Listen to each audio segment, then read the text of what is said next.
Hey everybody, this is Sunless Studio and we're officially live.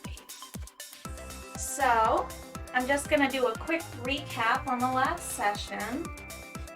Our last session, we kind of fleshed out a lot of the rendering in the belly. I guess you would call that the scute, or the scoot. I'm not really sure how to pronounce that, but it's kind of the underside of reptilians. Reptiles like lizards and snakes. So we kind of modeled it a lot after a rattlesnake, like a diamondback rattlesnake, like the back of a diamondback rattlesnake. Their bellies don't look like this, so I thought it would be pretty interesting to make the back of a snake pattern on the belly of a dragon. But let me know what you think. I thought it was pretty, I feel like it worked out pretty well. But I did actually miss something over here. I forgot to like render out the details, like the shadows and stuff like that over here, like in between the scales. I forgot to do that. We worked on the moon. The moon is pretty much fleshed out. I feel like I could use some blending there.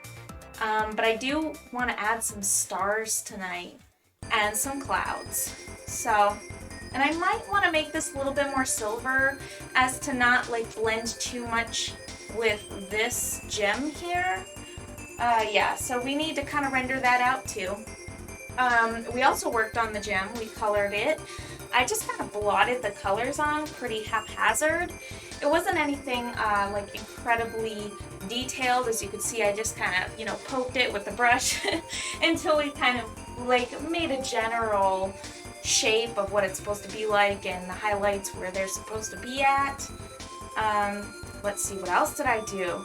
I added a few yellow highlights for the warm light that's supposed to come off of this. We can make the moon a little bit more silver so that it doesn't clash with this, but I think, or blend too much in with this so that this can stand out quite a bit more. But yeah, I suppose that's something I can do tonight. I also added another layer of the cave in the background. It's really nuanced. It's kind of a small detail. But I also added some stalactites up here, and we'll start to kind of add some lighting effects on those as well so that they can stand out a little bit better. But yeah, that's pretty much the gist of what I did last time. I got my palette ready this time, so I can pretty much just jump right into it. But I think I want to pull up my chat over here first so that I can keep my eyes on it and actually be able to watch the chat. Wow, Twitch wants to update now? That's pretty crazy. Okay, well, maybe later. There. Okay. Yes, so it's nice. Pretty excited to be streaming back to back. I haven't really done this before, or maybe I have, at least when I started out streaming. I think I had a couple nights in a row, but to be honest with you, I can't really remember off the top of my head. So let's see. I do kind of want to work on this part here. We just need to mix up our colors. I got my palette over here ready. All I have to do is just mix some colors now. Got my primaries, my black and white. Wow, okay, so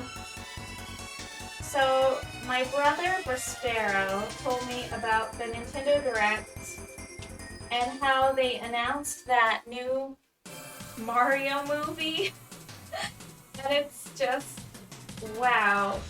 With the casting and everything like that, I cannot wait. I absolutely cannot wait for the trailer to drop. I'm really excited for the trailer. That's gonna be hilarious. Alright, so let's mix up a nice brown color. Okay, here we go. Nice. Wow, I mixed up that earth tone pretty quick. I don't know if it's gonna be dark enough, so let's find out. Okay.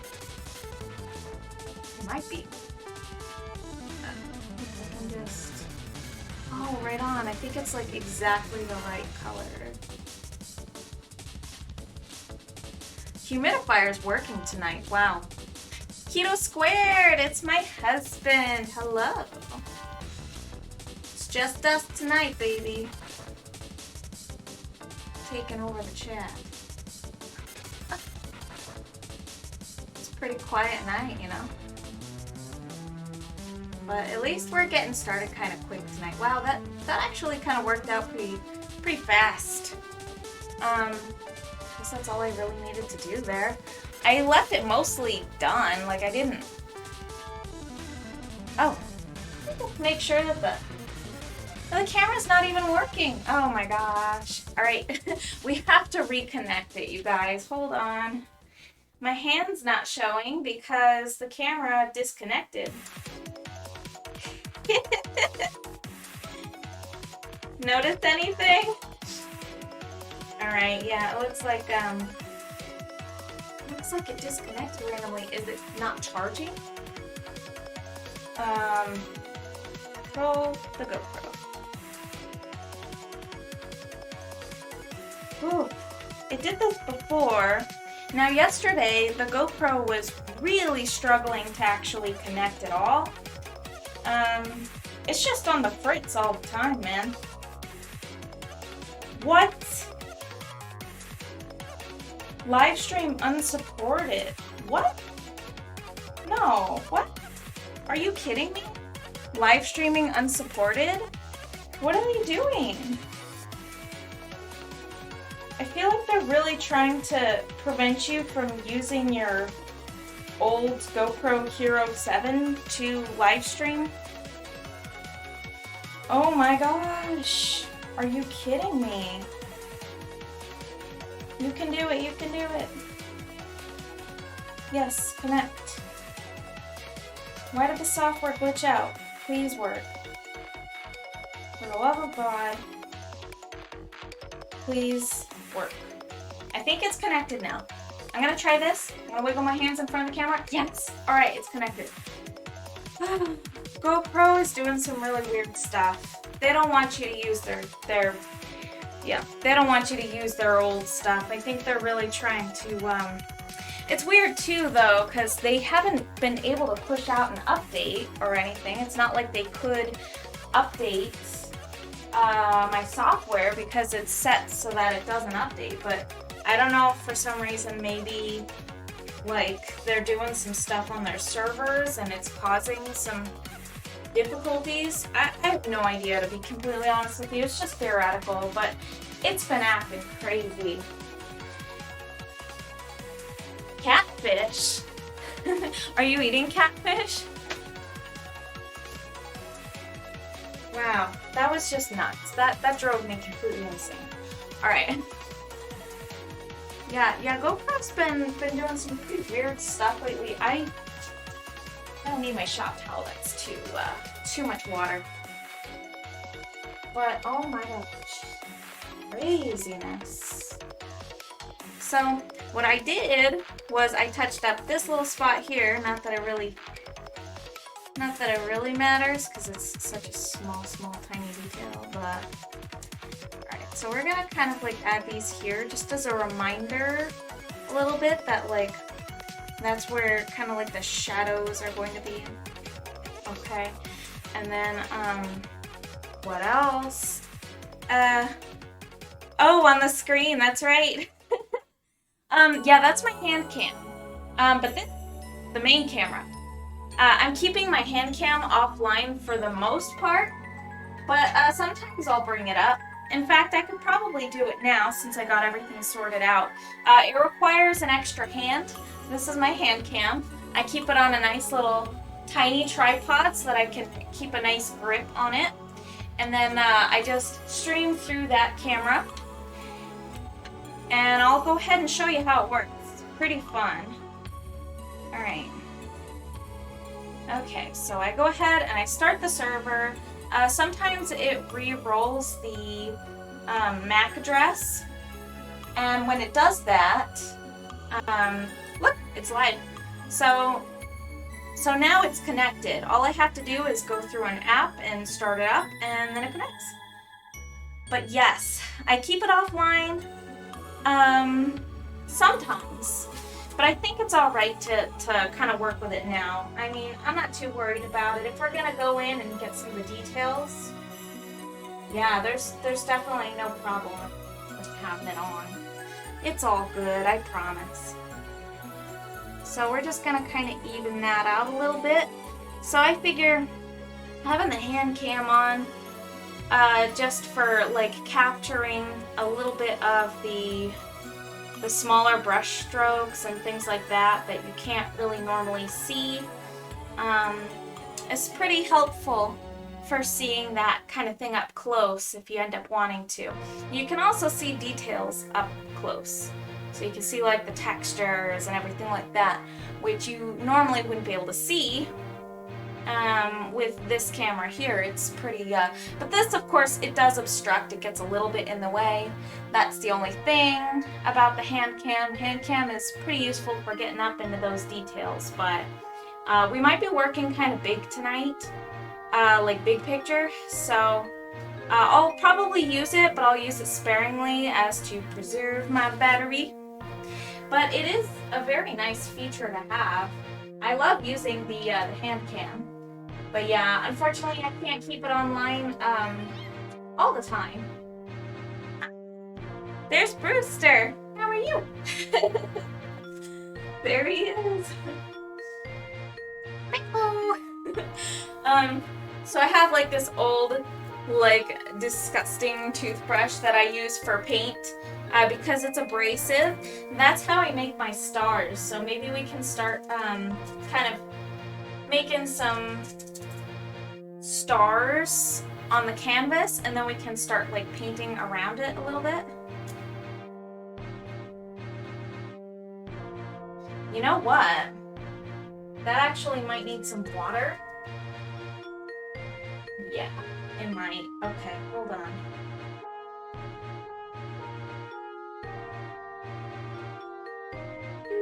And then also, I think that that's kind of not quite the texture I'm looking for, so let's try something else. Let's actually try a different method.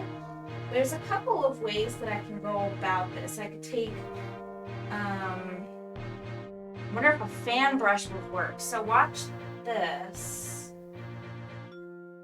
This is something that I don't normally do, but I think could be really useful. And then I need kind of like a nice fat brush. Now let's try this. This could be like catastrophic. Or it could be, no, it's not working, you guys. I would probably have to orient it down for it to work. So, so I guess toothbrush it is. That works just fine.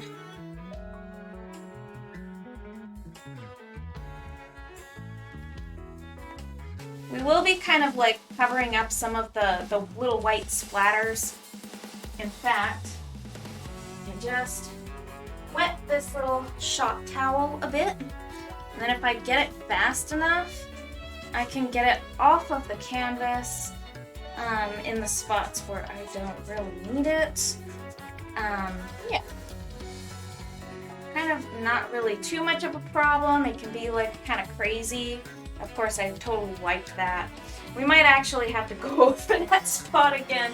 That was so clumsy, holy crap. That's fine, no big deal.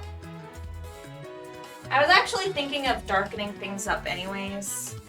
We'll just go over that spot again, no problem. This is hilarious. And then, of course, over here, I don't really want... Hey, I wonder if it would actually lay on nicer if the canvas is wet with paint. We should try it. We should actually give that a try.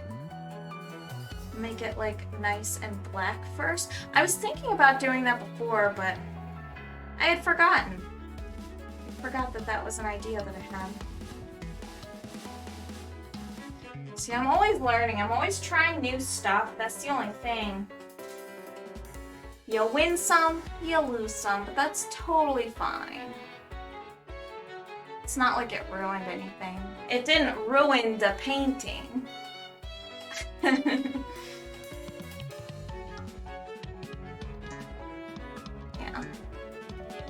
we're at an early enough stage that doing something like that is actually like, this is the right time to do it, because if you try to do the stars and stuff like that too early on, if you try to do that, or if you try to do that too late, too late in the game, then you're like going to probably mess some stuff up.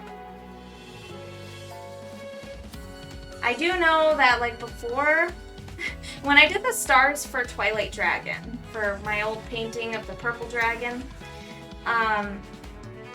it was nice because it was laid on the floor, and I was able to kind of layer all of the spots I didn't want to be touched with the white paint with shop towels. I just took some shop towels, I laid them on right over, and it worked really great. I was able to just kind of cover up the spots I didn't want any white paint on, and it worked pretty well. But, you know, this time it's not as easy because we are up on an easel, and the easel's really nice. And I could flip it back if I wanted to, but then I gotta pull the whole easel out and make room for it behind the thing, and I didn't plan for this. I think I can do a workaround a lot easier than I could do all that. So, yeah, so no big deal. So, I have an idea for the painting,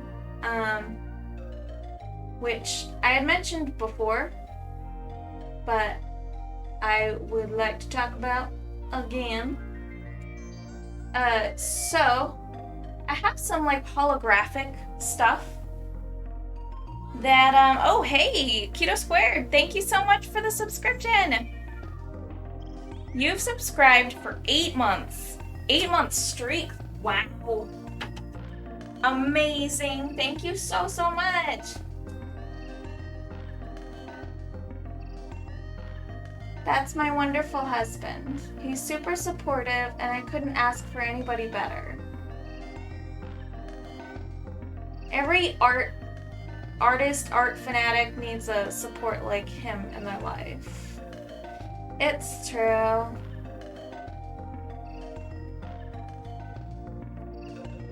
I think I could probably stand to darken this up quite a bit. We'll just kind of have that kind of going into the shadows. It's a little bit too, I don't know, it's almost like the angle that it goes, and then it messes with the composition is what I'm trying to say. It sounds crazy.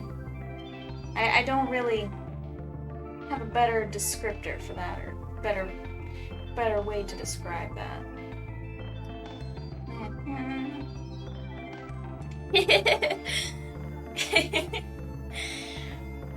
Yeah, so that fun little command / emote is a bit of a wild card. If we have other people in the chat, it'll pick a recent chatter at random. Pretty funny. Pretty amusing. Just a fun little quirky thing that you can do with the emotes. And also, right here. Doot.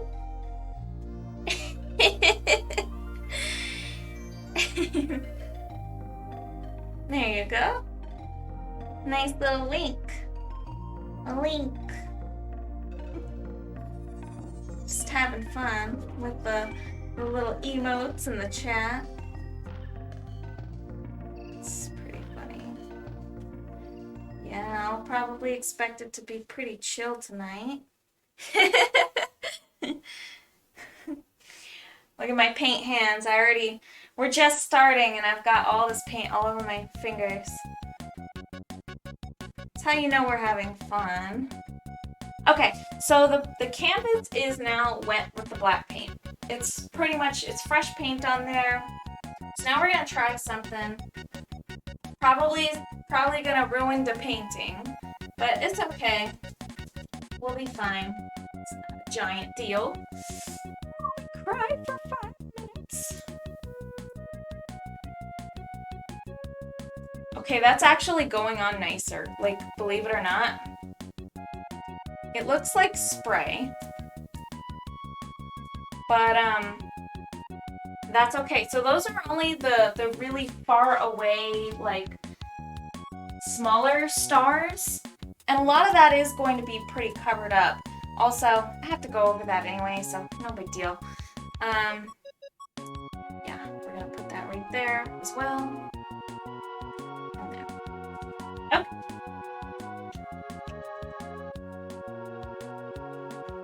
We can work with that. And I do need to kind of like really quickly probably go over the belly just so that it doesn't, that paint doesn't dry onto the belly, because we don't really need it there. There. Okay. It's actually better, mostly. Yeah, there we go. Okay, so the wet paint works. That's a good idea. There we are. Yes. My bot is so funny. So I have a bot set up now because my computer can actually handle it. That's so nice. And last session, the bot, so I have an uptime thing on a scheduler, and it kind of like periodically leaves an update throughout the live stream. And it'll say like, it'll just cycle messages, and one of the messages is the uptime, so like how long we've been streaming, and then it also says how long I usually stream for. And it was too funny because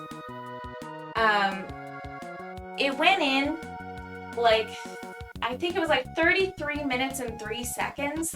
So it said we've been live for 33 minutes and 3 seconds, and we usually go for 3 hours. And I was like, oh my gosh, that was like not planned for. It was like totally random.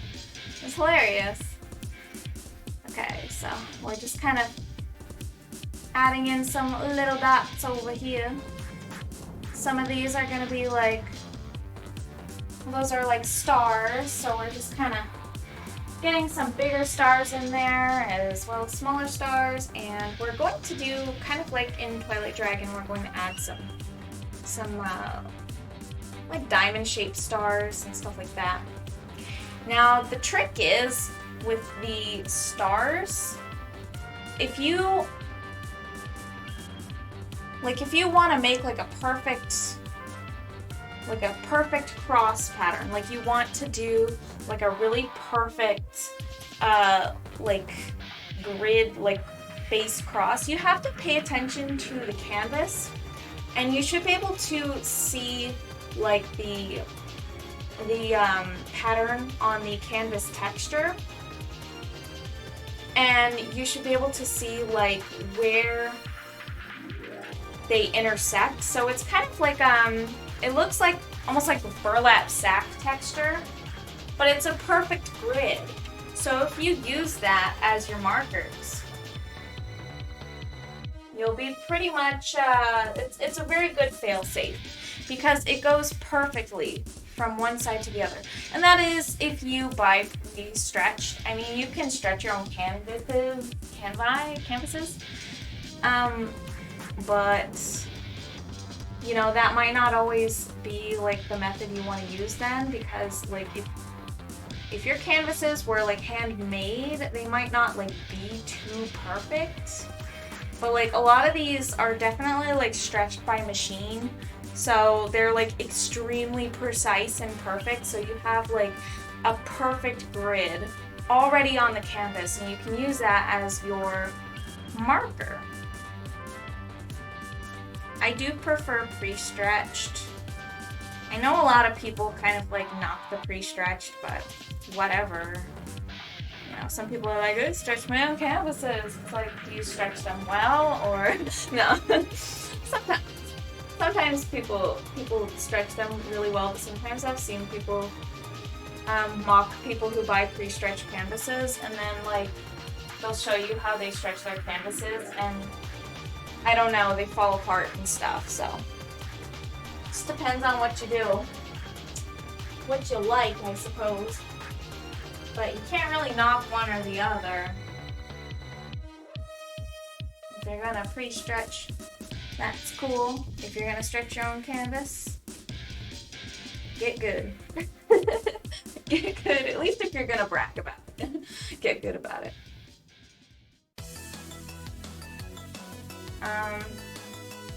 Alrighty, so I think that'll probably do it for those little dots. Then we can probably pretty much go over everything else so that we're not like, you know, it's kind of bothering me. These are like perfectly, I don't know, something about it is just like too perfect. And so I need to kind of even it out over here. Like, I don't know, something about that just looking like three lines in a row, or 3 dots in a line. I don't know. It's making me crazy. But I feel like that helps. Okay, and then we're also going to do our nice little clouds. We're going to do some clouds going over the moon. A bit. I also think that that's going to help kind of like make the hand stand out a bit more, so I might have to go around it. We haven't fleshed out like the detailing on the hand and on the gem, and this is exactly why, because we're still working on details behind it, and well, we just don't want to mess it up, dude. That would kind of suck. So I kind of want to mix up with a really nice violet, a really pretty purple. I think that I should probably use magenta for this, to be real with you. Dude, I can't wait for that dumb Mario movie. It's gonna be awesome. It's gonna be so good. Or bad, depending on how you look at it. Pretty stoked though. Alright, we'll mix up a really nice violet, nice purple. And we're going to desaturate it a lot. We're gonna really desaturate it, like a lot. Because we're gonna mix it with gray. And we're just gonna like make it kind of like a really desaturated violet. That it's me, Luigi Rigatoni. Oh boy. Luigi Rigatoni. Hello, Luigi Rigatoni.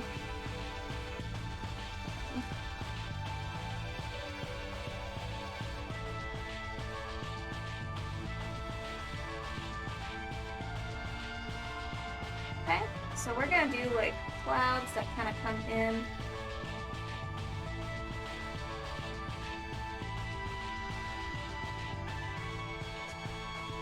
Oh boy, I'm excited for all the clouds.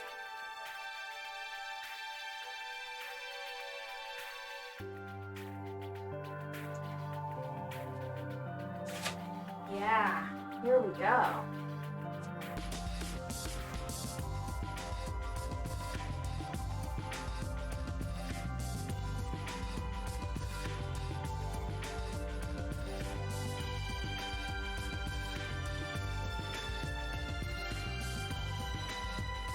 Oh wow, okay, so this is gonna be fun.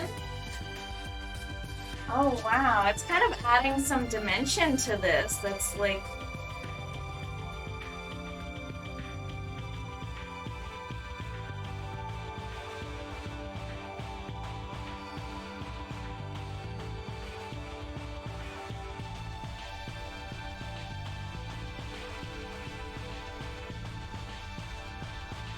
Wow, sorry I'm so quiet, you guys. I'm caffeinated enough to speak, but I didn't think I'd be like... I think it might be kind of quiet tonight. To be completely honest with you, I am very tired today. But But I kind of like this, like, back-to-back sort of schedule. It's actually really nice.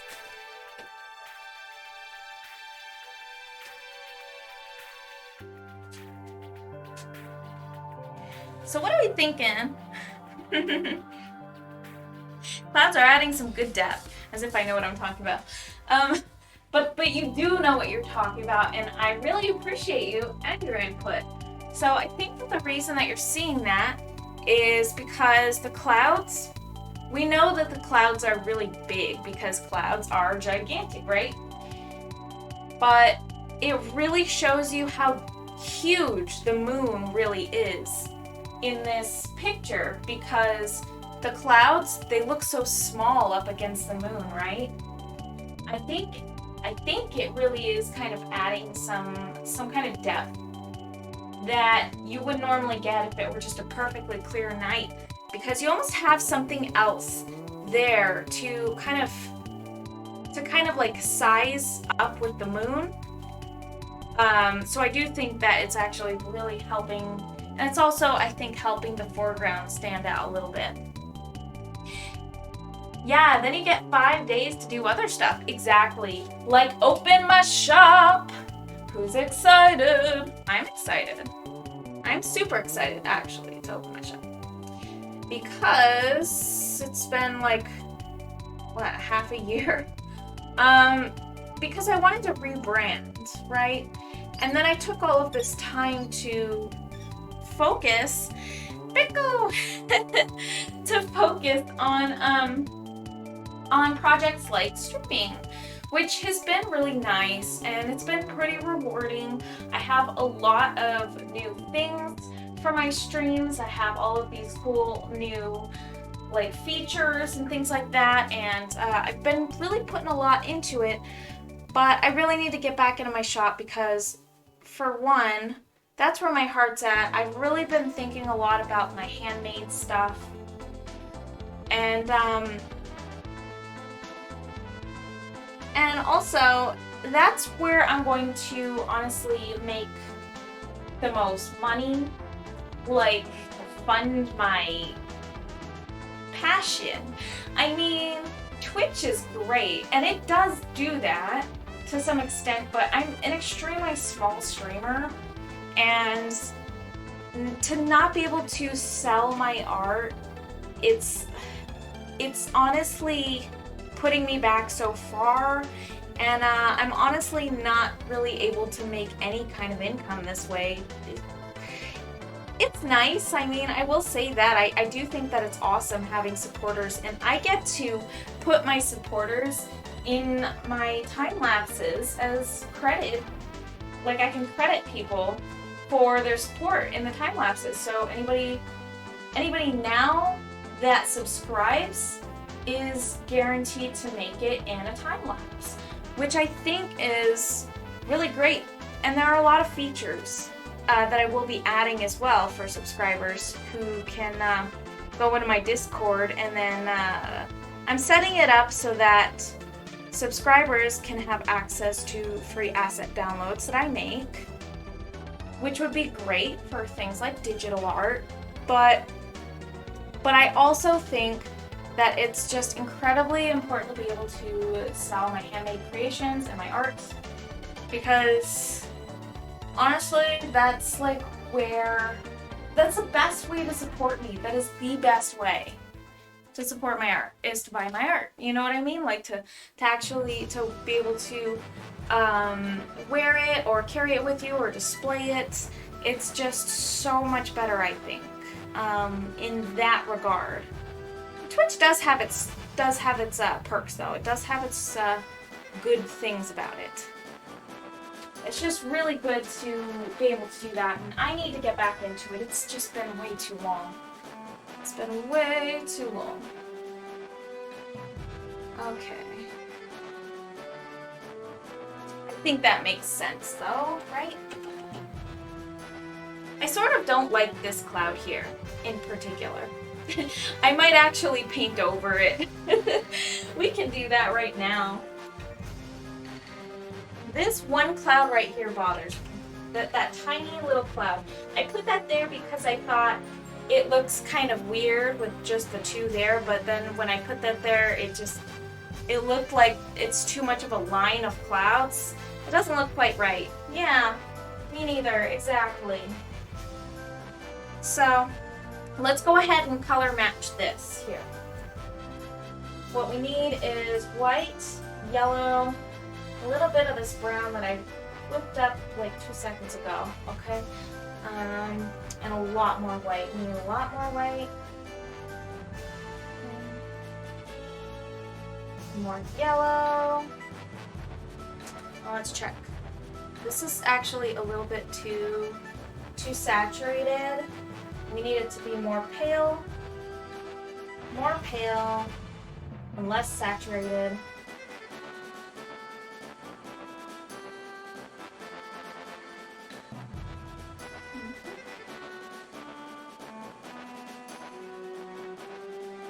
That's alright though, it happens. Besides, I think I do need to go over the moon a little bit more. I did kind of like finish off last night on just the moon. But I didn't really feel finished, if that makes sense. So, alright, and then we're going to use kind of like a deeper, kind of like a brown color. Just a little bit more saturated, a little darker. I think it needs some red in it, just a little bit of red. And we are going to kind of tone this out with a little bit of the purple, I think. A little bit of purple. A little bit of red, a little bit of vermilion, probably. Ooh. Yeah, I think that'll actually really help. Is that two? Okay, here we go. That's the color we're looking for. Okay. Here we are. The good thing about acrylic paint is that you totally can just cover up your mistakes. Like they never happened. We're gonna teach that class a lesson. Rigatoni style. Baby, you need to change your username on everything to Rigatoni now. No, I'm just kidding. Don't listen to me. I'm yanking your chain. Your chain that you have because you're Italian. So messed up.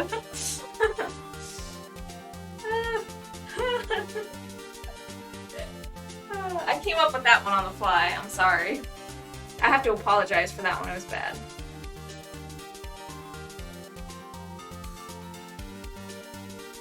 All right.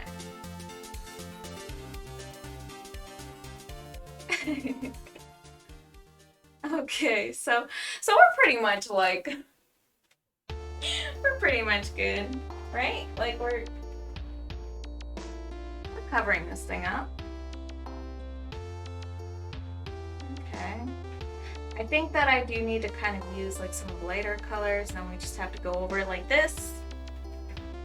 Just like this. Hey, if you accumulate enough points, you can make me sound really goofy like I've sucked down a whole bunch of helium.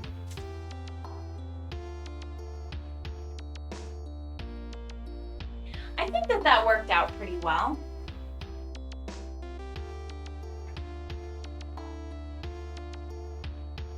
Alright, but I think that I do need a little bit more of that pale color here.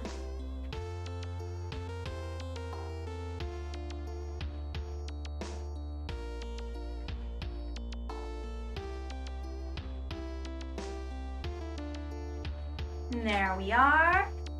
Looks like it never happened. Good. Good. That's the goal. That's the goal. Alright, so that's working out pretty good. Now let's see. Okay. Let's just look at the thumbnail right now. I'm just kind of gauging that thumbnail view. Now I'm thinking that the next thing that I think I want to do is go over like that second layer of cave with a little bit more brown again. Okay.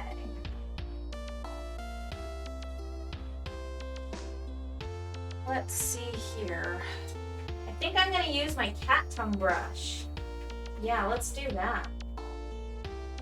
A little bit of cat tongue. Yeah, I definitely like it better without that cloud there. I really do. I think that it should look like that. Okay.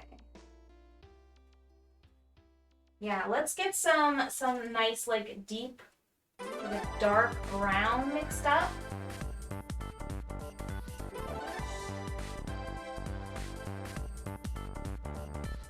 Mix up a really nice cavey sort of brown. Oh, we're gonna put some vermilion in that. Ooh. Yes, please. Do like that. Okay.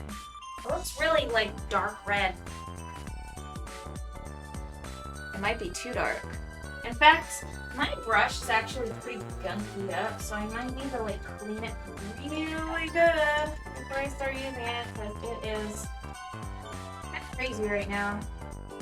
Alright, just might use a different brush for this. Let's see, what else is there to maybe? I sort of want to use like a nice filbert brush. And I have plenty of those, so I think I kind of want to use this one. We'll use this little filbert here. Filbert. We're just going to go ahead and paint. I might want to make that a bit lighter. We're just going to add some yellow. A little bit of white to be saturated. Okay, very good. Okay.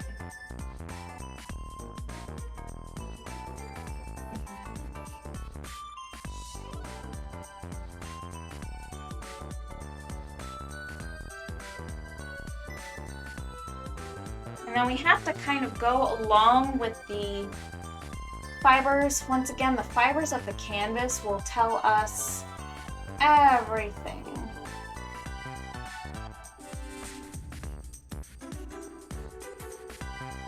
It'll tell us up and down, and it'll tell us left and right. Exactly, without having to do any kind of measurements or plotting dots or anything like that, even though that's still good practice. It's a good thing to do. Not 100% necessary. So also, to kind of tone out the moon, I was thinking of, at least in some spots, trying something out.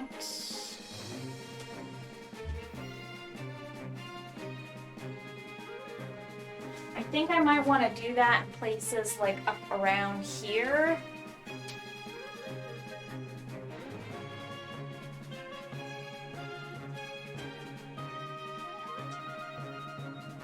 Wow, so Friday nights are pretty gosh darn quiet, huh?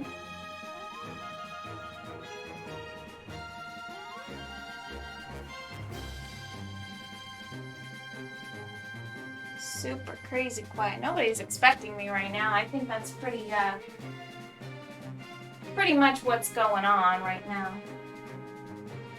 The only people that really watch lately are people that expect me. And,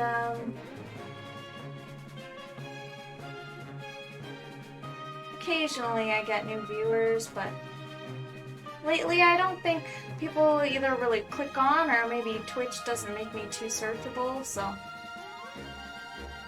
But that's cool. I mean, I will be putting a lot more focus on my shop. I think that'll probably be really helpful for me. It'll be very nice. Nice to do that again. I miss it. Miss my shop.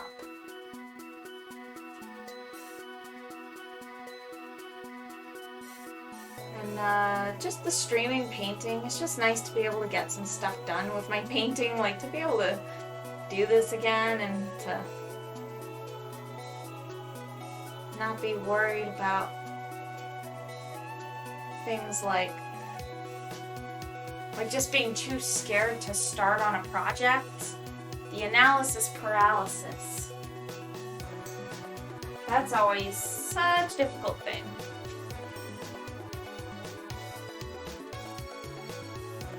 I've always been really bad about the analysis paralysis stopping me from working on stuff.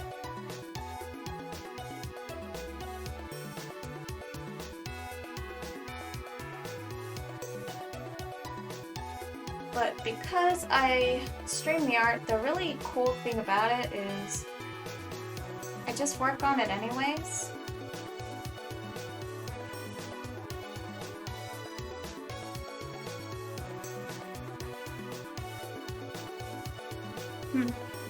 Yeah, streaming makes you have set times to work on your paintings. Exactly.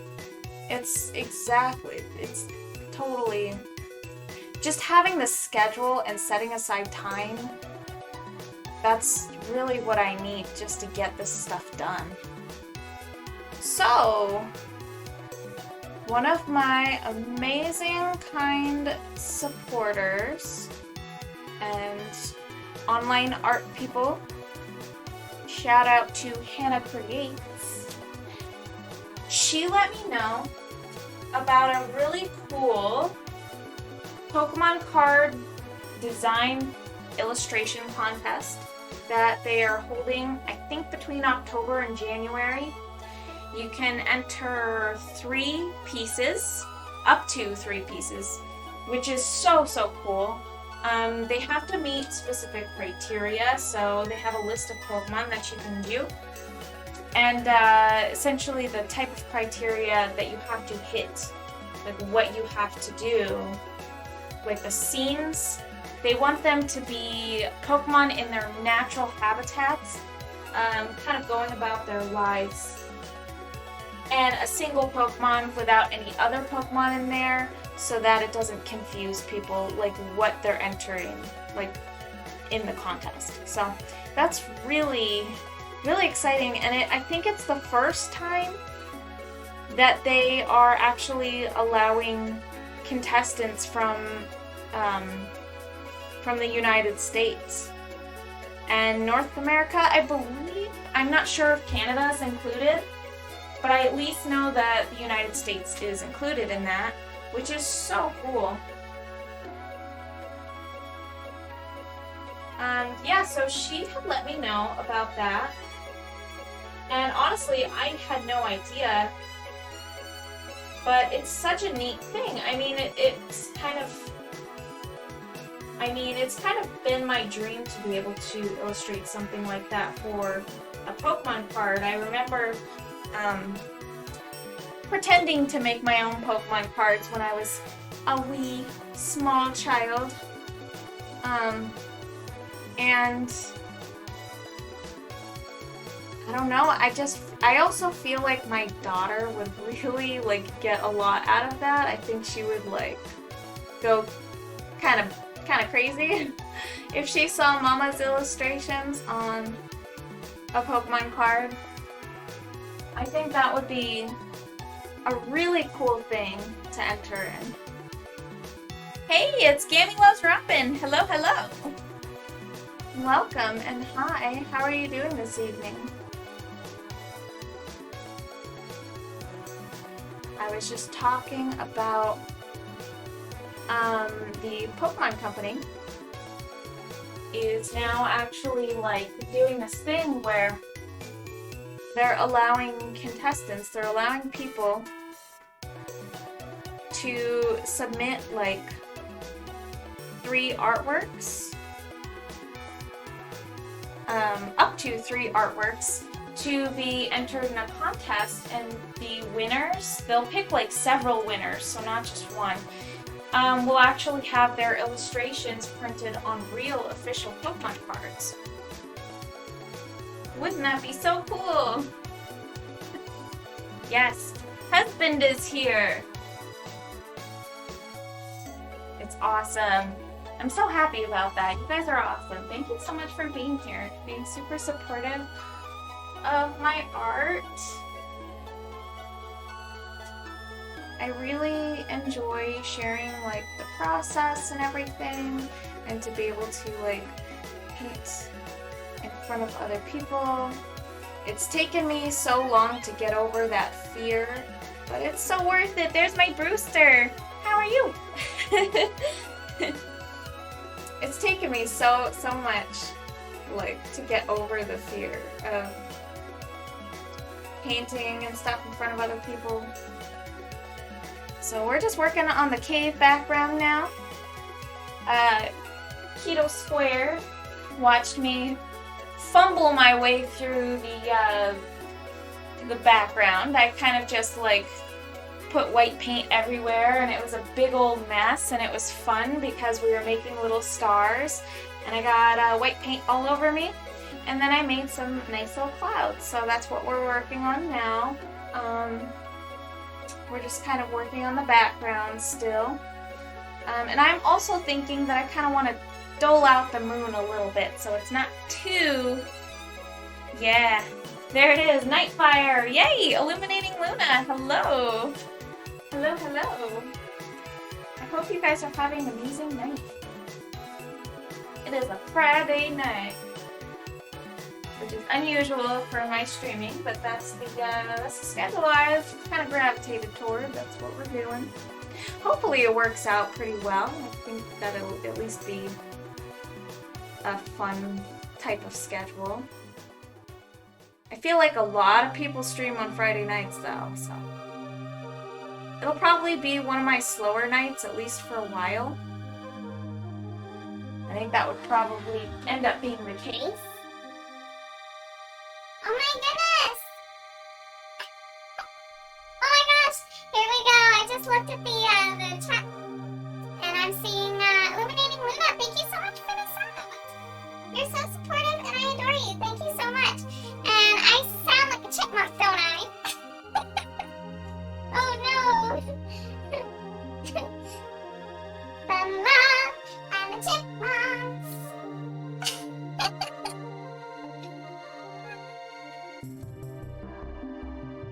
Yeah, so hopefully I can keep up the talking. I mean, I don't really, I was, not really super talkative earlier, and I got myself some caffeine. I don't even know if I finished up my caffeine. I love the voice changer. Thank you. Well, I'm glad that you guys enjoy it. I actually really enjoyed going back and looking at the VODs and listening to myself and listening to how crazy I sound. I sound like a chipmunk. I straight up sound like I'm, from Alvin and the Chipmunks or something. I had such a fun time putting the voice changer in. It was just so much fun. Such a fun feature. I can't save enough sun dollars because I keep buying Brewster and Pecco. That's so funny. Yeah. That'll happen. I have so many different things that you can spend them on. But I think that's the fun of it. I think it's so much fun that there's a way that you can earn points just by viewing, and that you can spend those points on whatever the creator sets up. It's so fun. Gotta budget that stuff, yeah. As soon as it lights up, I spend them. It's pretty exciting, isn't it? Because you have so many different options. I've had a few people who were asking about adding some higher point value ones, so that's when I came up with the voice changer. It was one of the things that I thought I would add that, and I added so many different themes.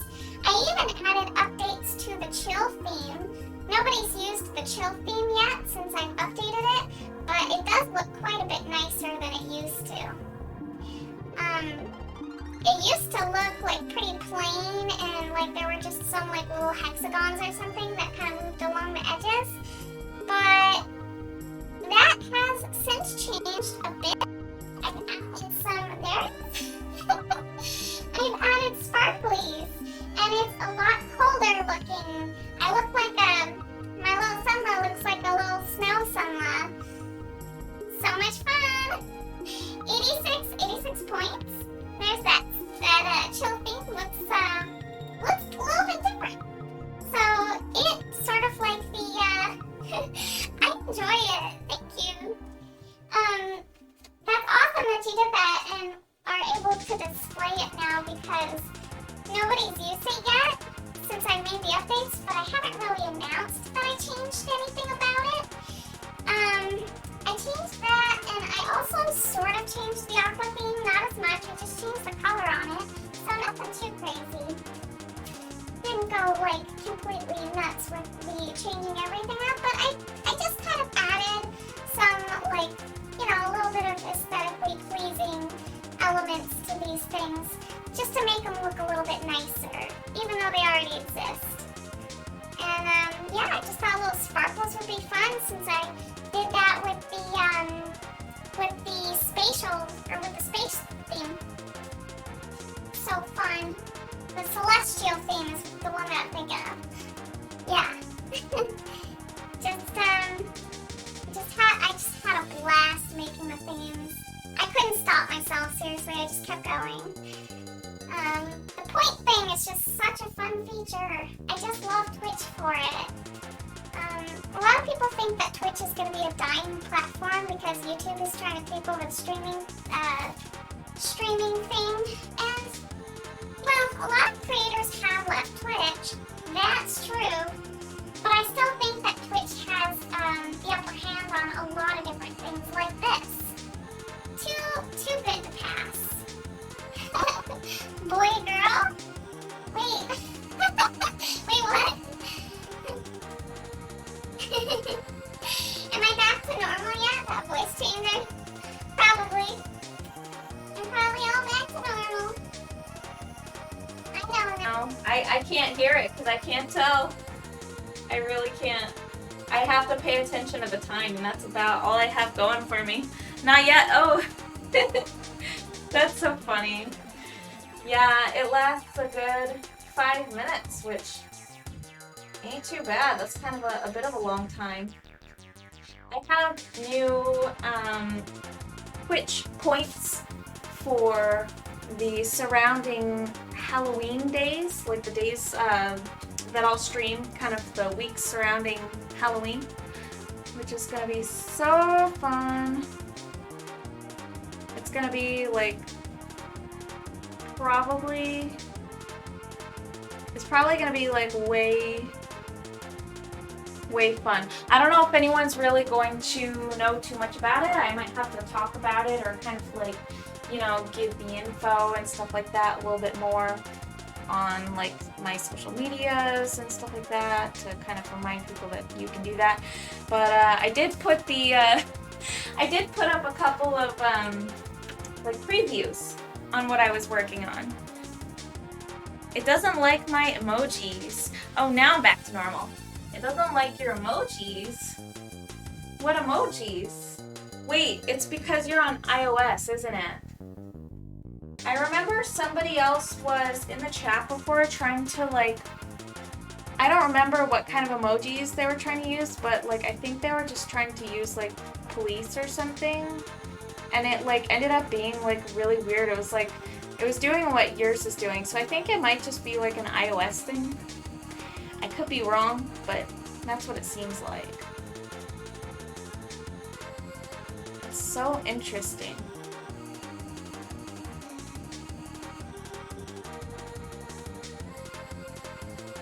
So fascinating.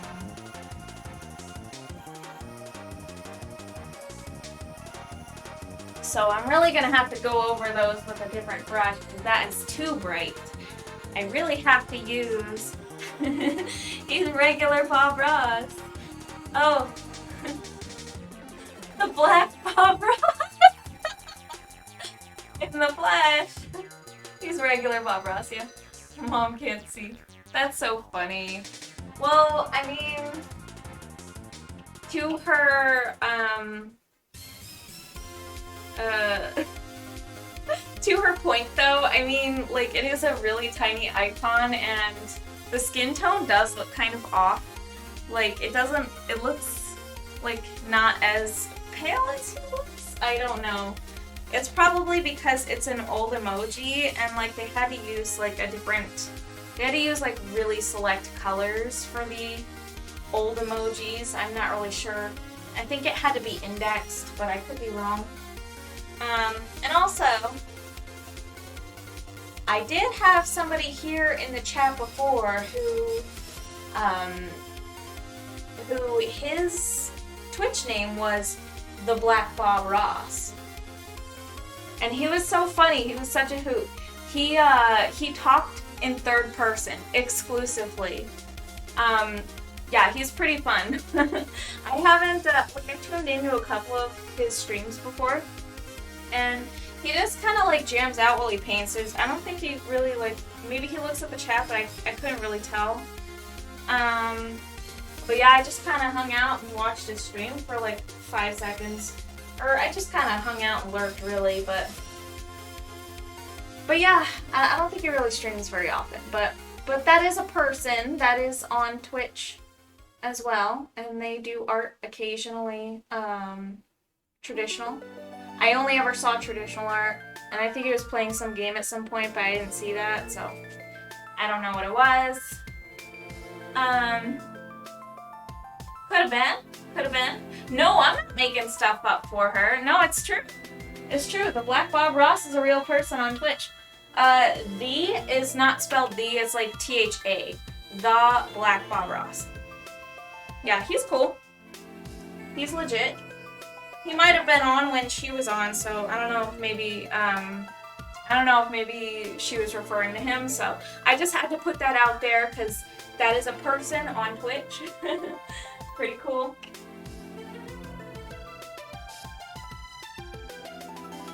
Alright. Let's see. Don't make stuff up for her. That's so funny. Nah, look them up though if you don't believe it. Or if you don't believe me. I'm probably the only one talking about it.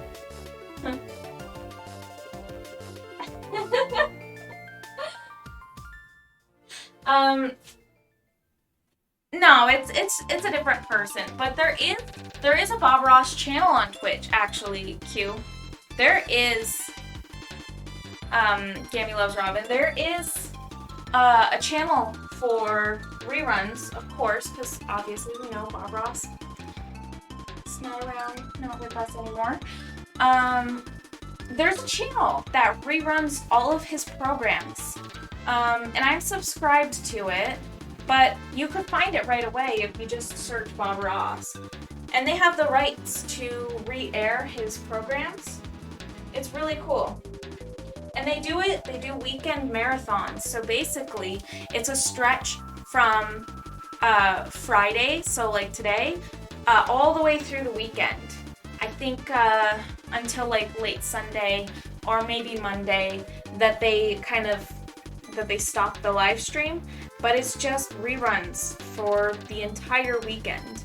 So if you just want to binge Bob Ross and just like television, if they just, rerun for like a whole weekend marathon, it's exactly like that. It's pretty cool. I'm subscribed to that too. That one's like really awesome. Yeah.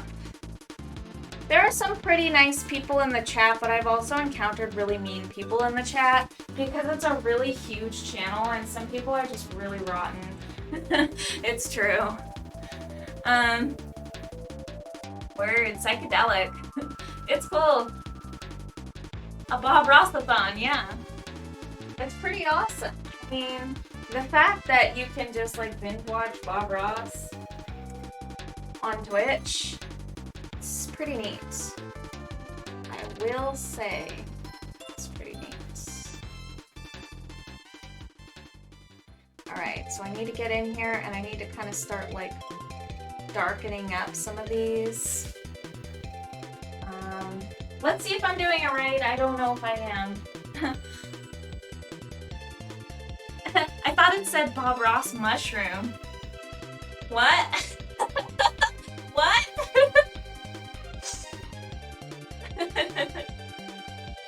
Who's lifting? That's so funny. On the call. Oh my god, you guys guys are so funny. Bob Ross mushroom. No wonder you said psychedelic. Rossathon.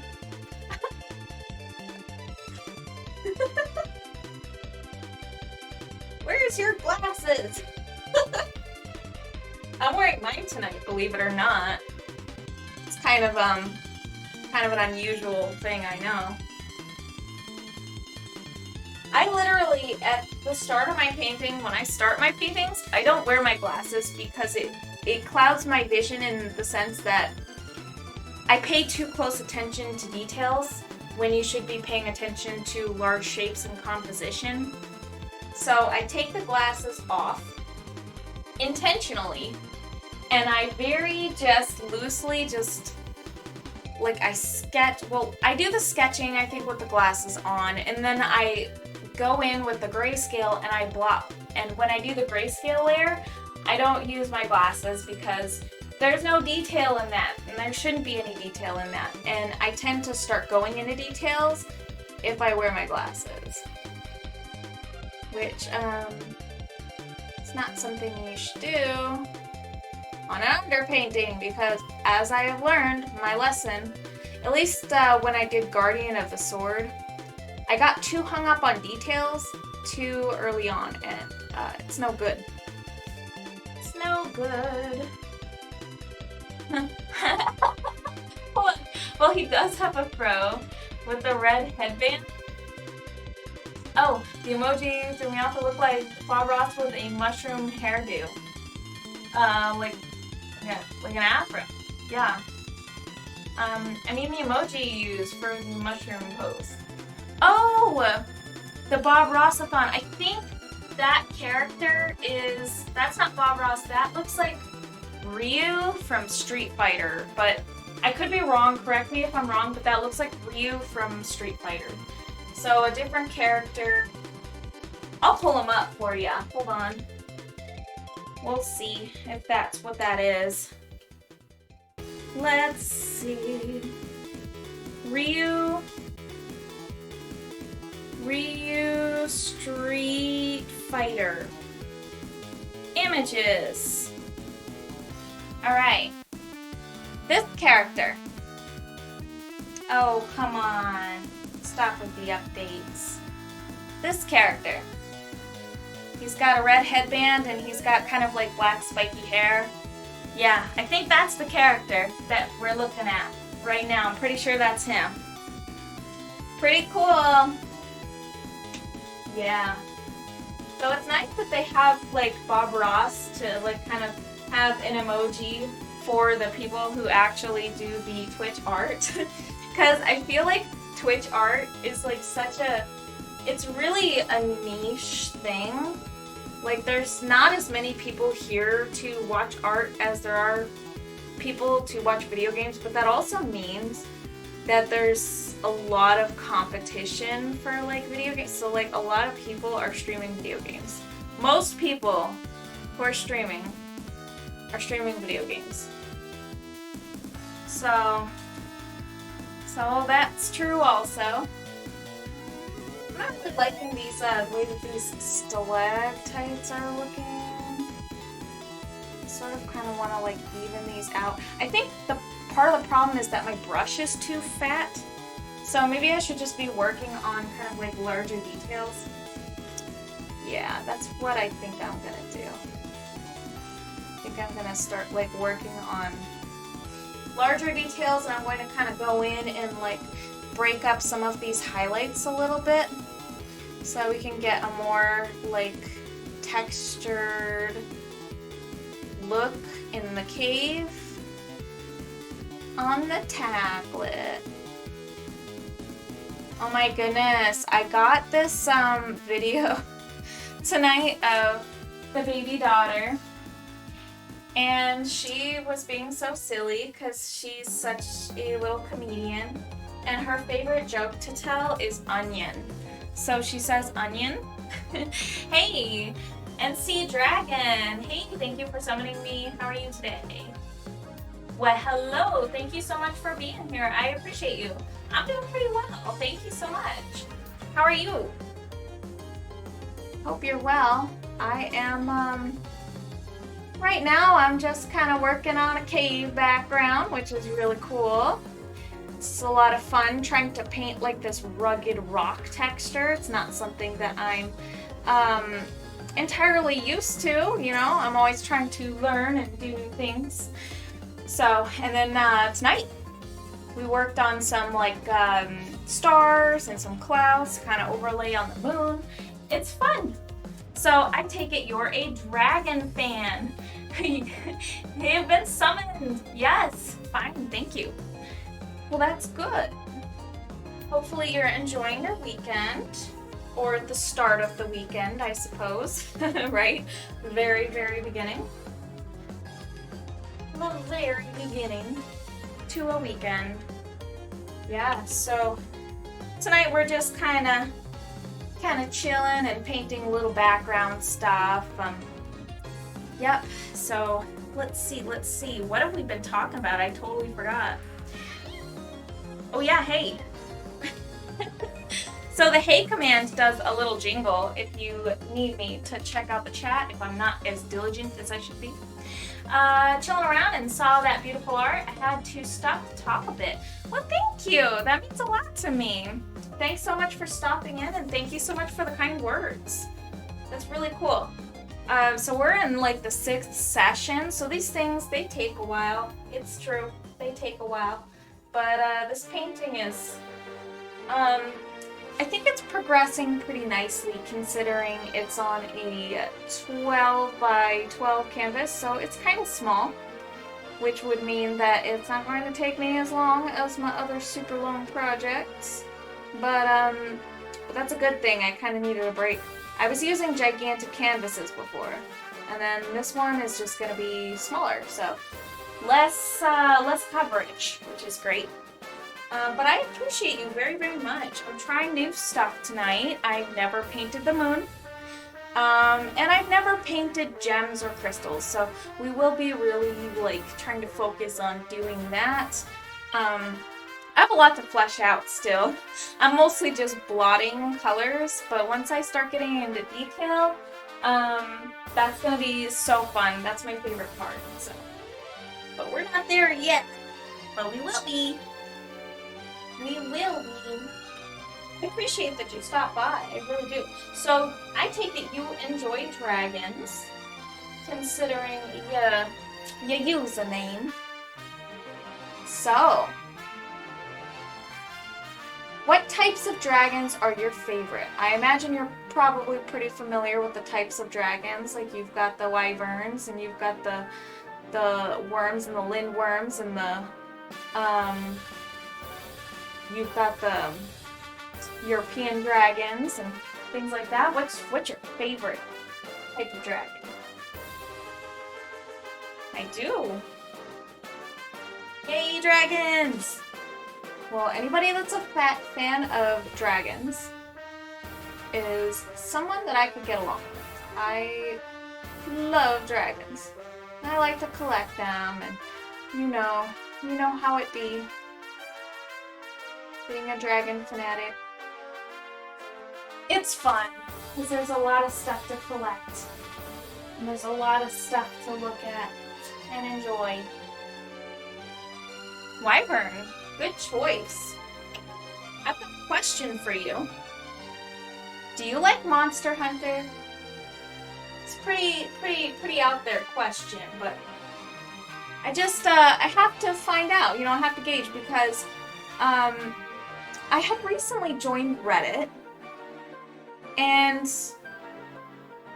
I found that a lot of other people who enjoy dragons also enjoy the Monster Hunter series. So I just have to see if this is like legitimate. Like, do people who like dragons gravitate toward that series? I personally like it myself, but it does seem to be like people who enjoy dragons tend to. I don't know how common it is, but that's just kind of an experiment for me. Just trying to figure it out. When you said I have a question for you, I was 100% sure you'd ask me. No way! Dude, you're a mind reader too? What? You guys, this person reads minds. I'm impressed. So then that must mean that you do. I just gotta ask, you know? Curiosity gets the best of me. But I was finding that that other people in the Reddit who enjoy dragons were talking about Monster Hunter as well. And so I was just like, oh my gosh. Like, this community, like, for the most part. You know? So somebody who's on Twitch who's looking at and probably streaming dragon content, it just makes sense, right? I think it makes sense.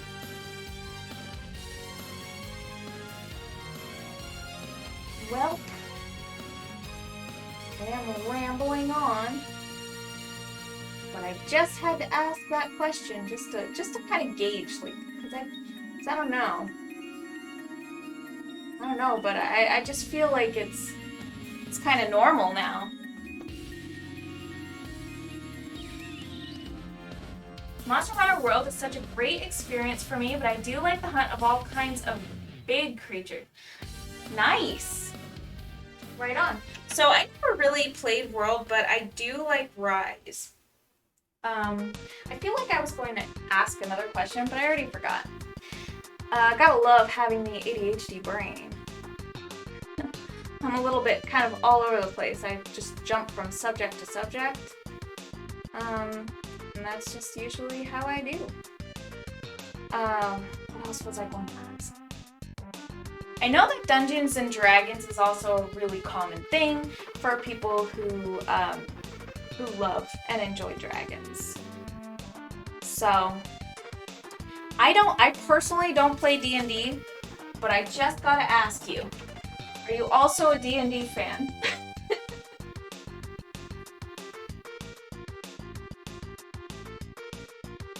My brother, he plays, or he did. Anyways, I think he kind of stopped since, you know, the pandemic has really kind of put a damper on the experience. So, unfortunately, that's not really happening so much anymore, but,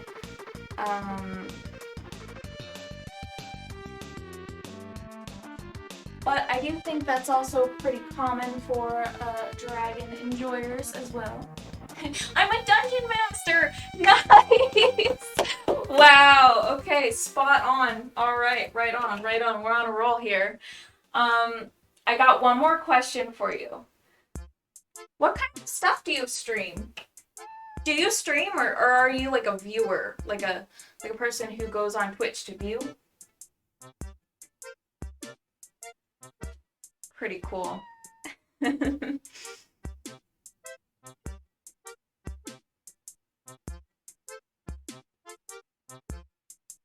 Can't believe I'm getting somewhere with these questions, you know? It's working out. Oh. Pretty awesome.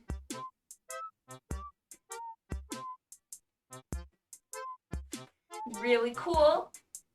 The Dungeon Master has arrived. Viewer, I'm rarely on Twitch. Most of the time, really occupied. That completely makes sense. Yeah, I mean, Twitch is a really cool platform because you can just kind of browse and just check out and see what's on, and people are live, and you can totally interact like this. So it definitely makes for a really good experience. So that's awesome. That's really cool.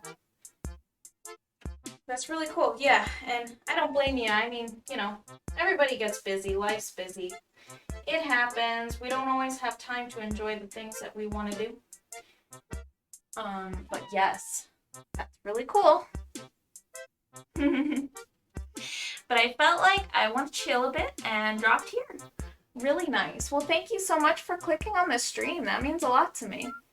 I don't normally stream, well, I didn't normally stream on Friday nights, but I have recently changed this. This is my first Friday night stream.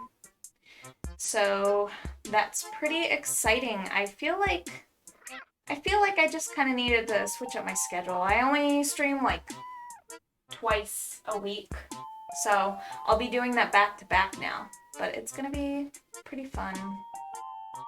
Yeah, so we're gonna be doing some gems here. It's gonna be a lot of fun. I've been looking at lots and lots of pictures and like at my actual gems and things like that, like crystals and stuff, so that I can kind of absorb the images in my head of like just what crystals and gems kind of look like so that I can accurately paint them.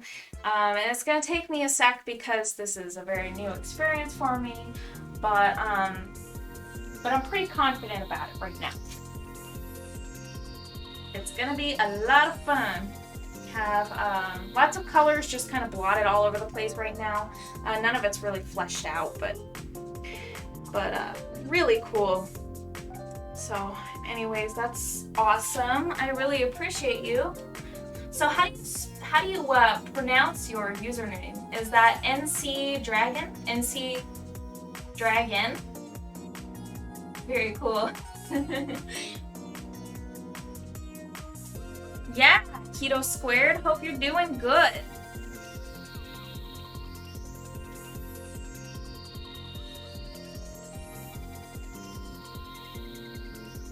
Keto's a nice dude. Keto's my husband.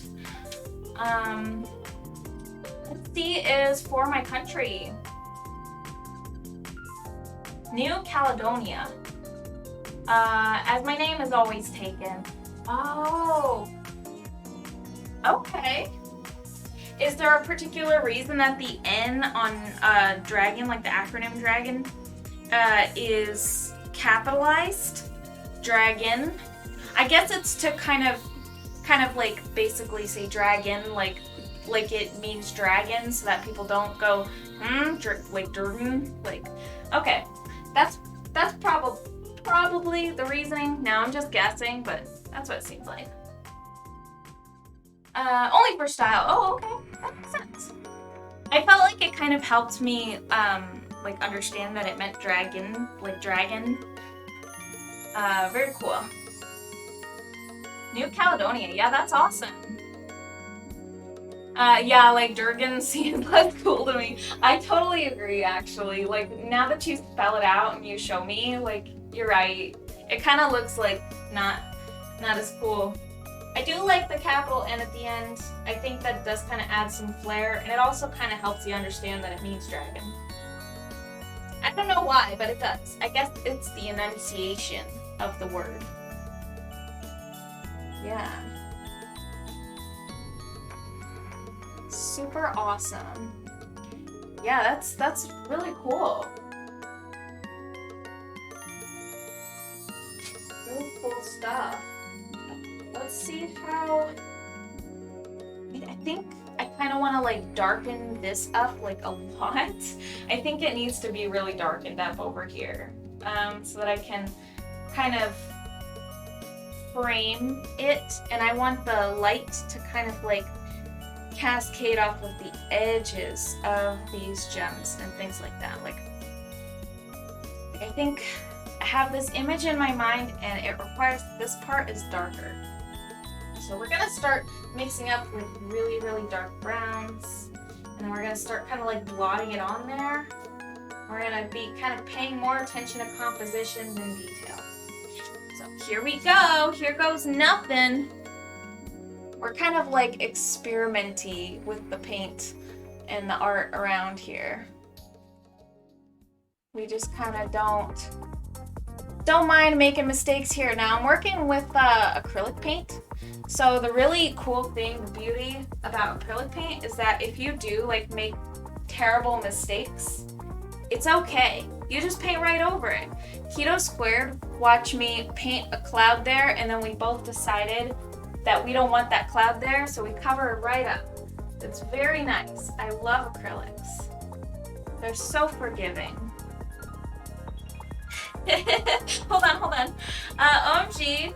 Q thought the robot emoji was a ghoul. A ghoul. She said ghoul. That's so funny. Okay, so, but I don't like really, once again, I don't blame her. Cammy loves Robin. I don't blame you, because when I first saw the robot emoji, I really wish I still had like the footage from that, but I had no idea what it was, and I sat there for like a minute trying to figure out what it was until somebody had to tell me what it was because it confused me. I had just typed a regular smiley face and I saw that. And when I first started streaming, I was so confused. The Grudge, there it is, yeah. They're the special Halloween emojis. Don't you know? Since it's almost October, right? Too funny. That's hilarious. God, I can't believe it's almost October. Seriously. What is happening?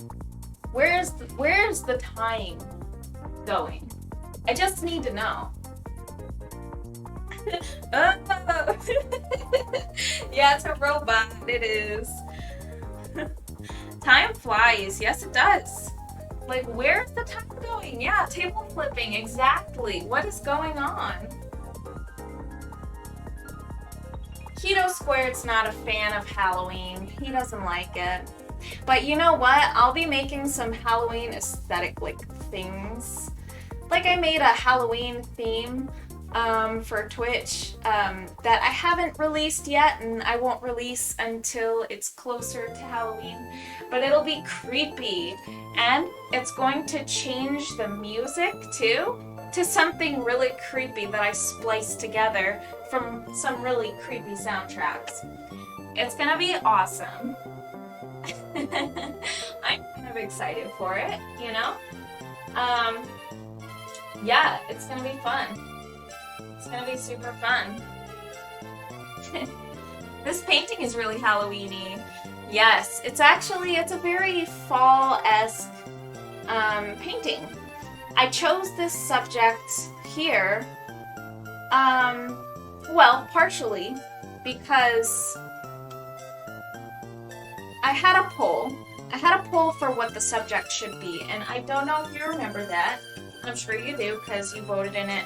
But a while back, I hosted a poll, and I wanted to gauge and see what people thought of the names Glimmering Seabed and Gems of Inspiration. So I had people pick between the two. Which project will come first, right? So I didn't know which project would come first. I didn't know what I wanted to start first. Sparrow, hello! Hey Airbird, hope the stream is going well. Thank you! Yeah, it's gonna be scary. That creepy theme's gonna be super scary. Thank you, thank you! I think it's going quite well. We have a really cool... Hey, we have a I was talking about you, Sparrow. I was talking about you, how you play D&D. We have a Dungeon Master in here. He's NC Dragon, which is pretty gosh darn cool. We got our D&D people in here now, which is awesome. Yay, there's my how are you and my Pecco Beeps.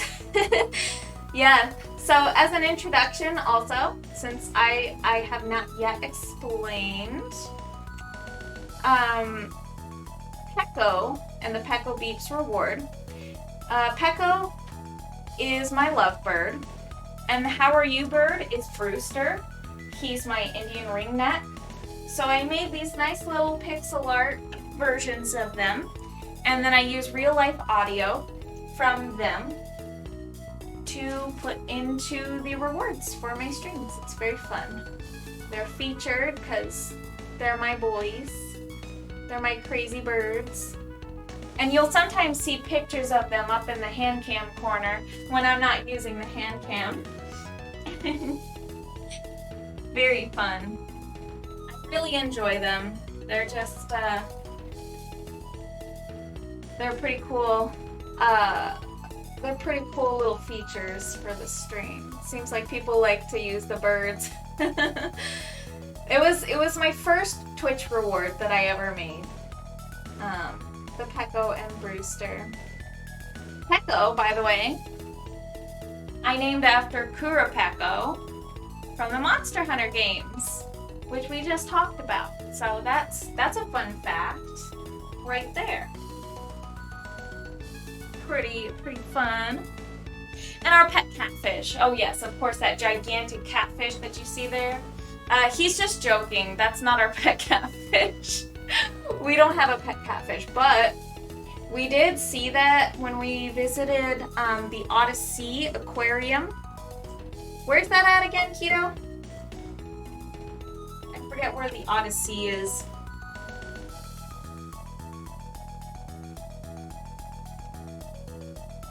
Forget where we even went. It's really cool though. They have like really cool aquariums and exhibits for like aquatic animals, and then they also have like alligators and caiman, and it's so cool. They have like saltwater tanks, and then they also have sea turtles, and then they have this massive tank where you can like walk through, and it's like an overhead, like you can go underneath it. Oh my gosh, it's so awesome, like a tunnel. It's really cool. Scottsdale, that's right, Scottsdale. Anything is possible in the House of Sunlight, Keto. Yes. Yes, anything is possible. We're kind of nuts over here. We're wacky. We just do whatever we want, you know, we're weird. Weird is the only way to be. I mean, if you are weird and you spend your whole life like trying to like be normal and impress people, you're gonna end up miserable. So just be weird and be yourself and do what you're gonna do anyways, because in the end, what matters is that you make yourself happy the way that you spend your time. I mean, I'm painting again now, and it's what I always really wanted to do, and I stopped doing it for so long because, well, reasons. But, you know, I tried to be a normal person, and I figured it's just better to be weird. Weird is the new normal. It should be. I feel like it should be normalized. We can all be weird in our own ways. And the good thing about it is that we're not all weird in the same way. So it kind of adds diversity, right? We're more interesting that way. Life's more interesting that way. The people that you hang out with are more interesting that way, instead of being normies. Because what's the fun in being normies, right? Let out your inner weirdo. That's how it should be. So we're just kind of like darkening up these edges here. It's almost like what's the word for that? Vignette? Vignette? I'm dumb. I don't know how to pronounce it. I'm not French. Thrive on being weird. It's the best. It's not like we have much of a choice. Why? Because of me? Is it because I bring the birds in the house and then we have this giant chicken coop for the birds? No joke, this is what we do. We straight up have a gigantic chicken coop for our 2 birds. It's a walk-in enclosure. It's awesome. And it's the greatest, and the birds love it. That's our bird cage. We have 2 birds. We're weird. Vignette. I'm so dumb. You could spell it out for me. You could say it to me, and I still won't understand. I'm just not that bright. What are you trying to find in French? I speak French too. No way, that's awesome. Vignette? No way, really? Vignette? Is that actually how it's pronounced, or are you just mocking me? Because I don't know. I don't know the difference. That's really cool that you speak French. No way. Really awesome.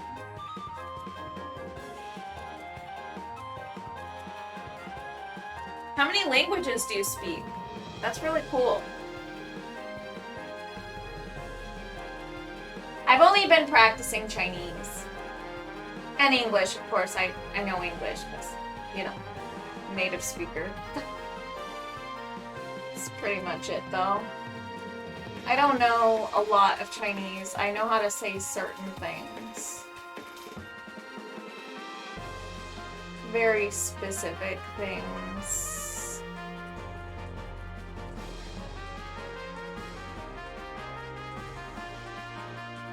English and French and a bit of Spanish. Nice!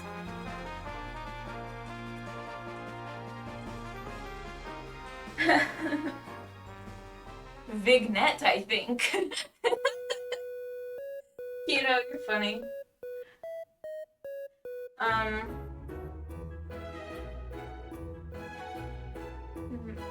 Vignette, vignette. Gosh, we're getting all crazy over here. Draco says, hello, I'm tired. I may not stay long, but I want to be here for a while. I'm also working on the talking. I spoke on some streams now with my friends, still nervous, but it's a leap. How are you? That is so awesome to hear. Yay! Draco Artifacts, welcome. Thank you so much for being here. You are awesome. That's really cool that you're making that progress and you're making some changes and stuff. It's all about adapting, you know, it's all about kind of switching things up and just experimenting, just having fun. So that's really cool that you're doing that. That's really exciting news. Thanks so much for stopping in. Don't torture yourself. I know you're tired. Feel free to nod off or take off, whatever you need to do, but I'm just happy that you're here, that you stopped in and said hi. You're awesome. Really cool. Oh my gosh, McQuacken, hello. Hey, welcome you guys. Thanks so much for being here. They're arguing over the pronunciation of vignette. I don't know how to pronounce it. I want to call it vignette, you guys. Vignette sounds wrong. We're talking about like the effect where like you have like the edges that are darkened and then the like center of the image is brighter.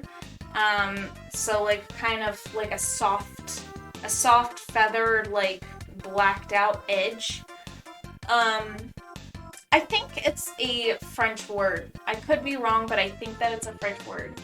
And I keep wanting to, I was like, is it vignette or vignette? But they're saying it's vignette. I don't know. Now they're just being silly, so I don't know. Vignette is wrong. It is vignette. Vignette. Wow. Second pronunciation. Oh no, I'm not even gonna know. Everyone's arguing over the pronunciation. That's so funny. Well, I suppose we'll have to look it up then to settle it, right? I have my phone right here, and we're all going to listen to it here. And now, we're gonna go. Well, first I think I need to disconnect my earbuds so that we can all hear it. Vignette. Pronunciation. We're all being crazy and we don't know. Look, Illuminating Luna will probably be the one to know. I don't want to listen to your intro. I just want to hear the pronunciation. Vignette. Vignette. Vignette. Vignette. Vignette. Yeah, that's what it says. All right, so it's settled then. Yeah, the G is not pronounced, yes. Since I am old and know how it is pronounced. It's so funny. Great. It's good, it's good. See, Gammy Loves Robin was correct. That's awesome. All right, so now we all know, and now I won't mess it up anymore. So since we have a few people newly on board, I just kind of quickly want to do a recap of what we just did. So I am darkening up the edges, like the corners over here. I haven't touched these. I feel like I don't really need to right now, or maybe I should. No, I don't think I want to. Anyways, I was working on a second layer of the cave, so you can see some stalactites here. I just worked on clouds that kind of overlay on the moon, so that's fun.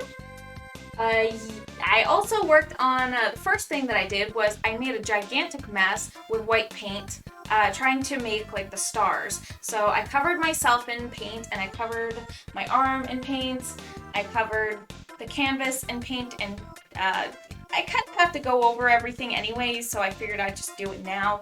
But yeah, I covered everything in paint, just trying to make little stars. In the last session, I worked on the snakeskin belly. So she's inspired by the diamondback rattlesnake, but not its belly. Of course, it's its back pattern, like its diamondback pattern on her. I want to say it's a scute. Is like the chest and the belly kind of area, and then the moon is what I pretty much mostly finished for the last session. I was kind of thinking of somewhat making the colors a little bit more silver over here with a very, very thin, a very thinned out violet, like a pale violet. But the pale violet would have to be extremely diluted using this stuff. This is golden clear leveling gel. It's a thick fluid acrylic medium. This stuff is wonderful for diluting paints. There's my Brewster. Nice. How are you? Yay. I love seeing Brewster on there. So awesome. Yeah, okay, so, and there he is again. Hilarious. I knew he had glasses. Anime Bob Ross. Oh yes, anyone with a fro is Bob Ross. Of course. So funny, you guys. Yeah, so this stuff is wonderful. It works wonders. So we're gonna try something, and you know what? If I botch this, it's higher stakes, because I blended so much of this moon last night. It took some time. It took some time to do. So if I botch this, it's gonna kind of suck. So I'll have to be really careful, and I think I'm going to use a really transparent, I'm gonna be pretty shy with the paint. I'm not gonna lie. I'm not gonna get too bold with that, because I think I definitely could botch it. So let's not do that. Let's not botch it. We'll just be really, really careful. Let's not ruin the painting. Ha ha ha, wink wink.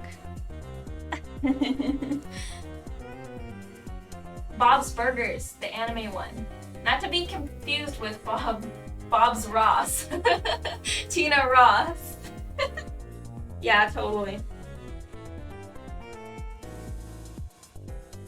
They just paint burgers there, like it's a joint where you go in and you order a burger, but you're let down because they just give you a painted picture of a burger, and you're really hungry, and you're just like, I can't do this. I need to go to a real restaurant.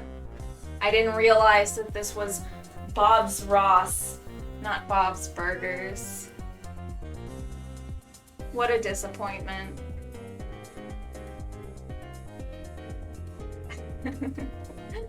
Alright, so we're kind of toning this stuff out. That's great. It's great. It's working out pretty well. It's Bob only night on Sunla. Yep. Yep, we're doing Bob Ross everything, man. It's Bob Ross themes. Apparently, this is what we're doing. Listen, I don't make the rules. I just stream and make the rules. Okay, so I lied a little bit. Alright, so we're pretty much... I lied again. I'm not done. I'm still working on this. Hold on. Hold on to your britches. Alright, so I do have to kind of go over all that anyway, so I'm not super worried about the details there. What else was I gonna do? With what? There's so much more to do, but I can't remember what the next phase was. Oh yes, the moon. So let's really try hard not to botch this. I feel like this is gonna be so easy to mess up, so we need to be really careful. Okay, so let's go ahead and clear out some room to kind of scoop some leveling gel out, and we're gonna try something kind of insane and wacky, or maybe it'll work out incredibly well, because I want this warm color to kind of cool off a little bit in this section so that this gem right here can really stand out. That's the goal. Now, I could be botching this, so everybody watch as I ruin my painting. Watch carefully while I ruin everything. Bob looks cool there. Look, Bob Ross in the flesh. Oh my god, Bob Cheese. You guys are nuts. Everything's Bob Ross.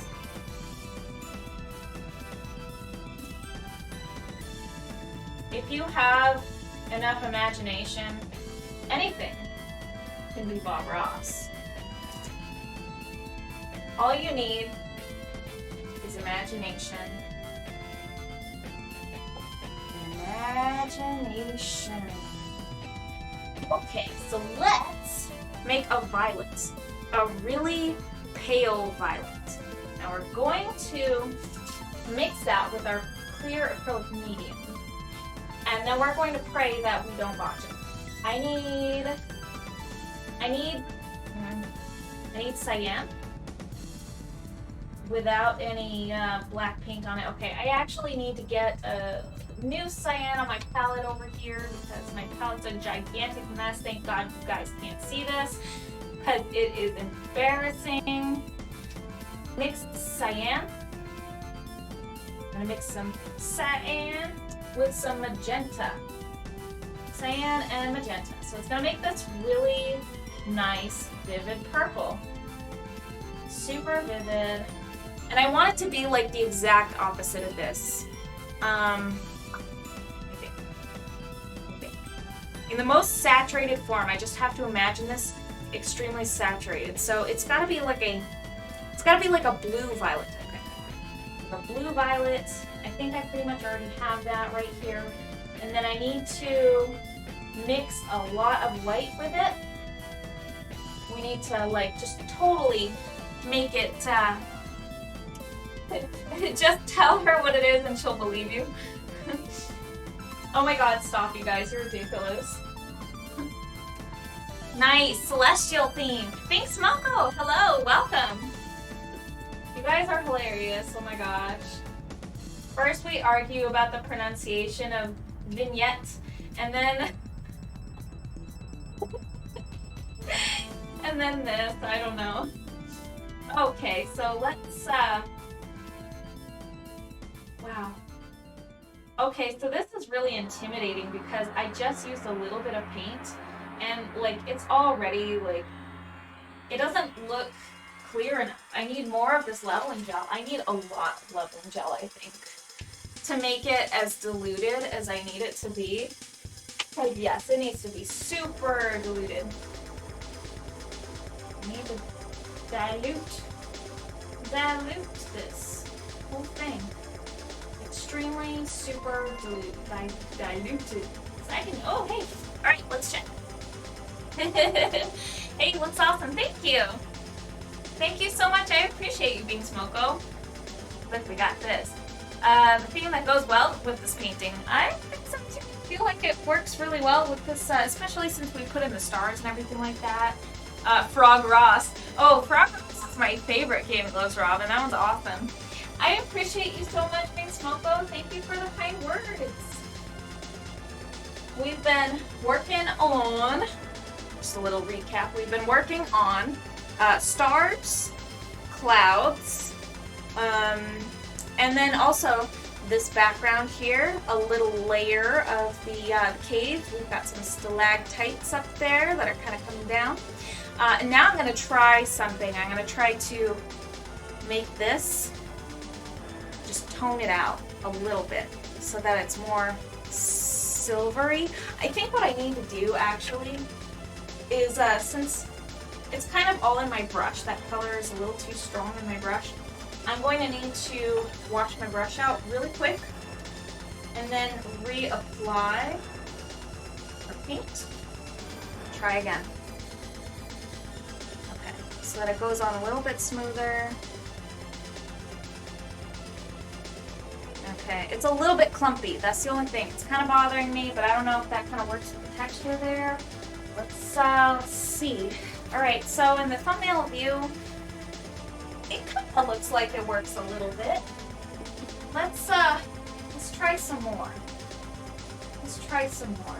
The only problem is it does seem like it's clumping a little bit. The scales look great. Thank you. Thank you so much. It's inspired by a diamondback rattlesnake, which is really fun. I really like to look at the scales of like actual like reptiles and stuff like that to kind of get my inspiration. Ha ha ha. It's pretty helpful.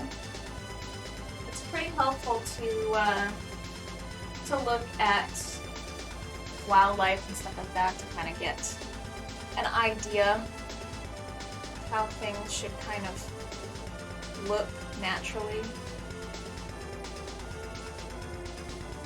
I think that this is kind of like, it needs to be like really there. Okay, so that was kind of clumpy and that was bothering me like really bad. But I think it's a little bit better now. Alright, so I think that's actually kind of helping.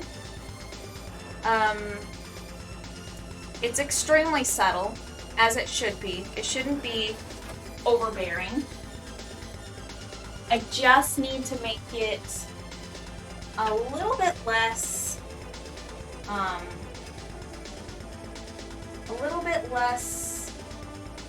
bold and yellow and saturated. So this should desaturate it just a little bit. Just enough.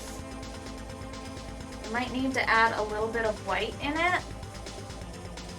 That would be cool. That would be really cool. Alrighty. Let's actually add some white in that because, yeah, I think it needs to be.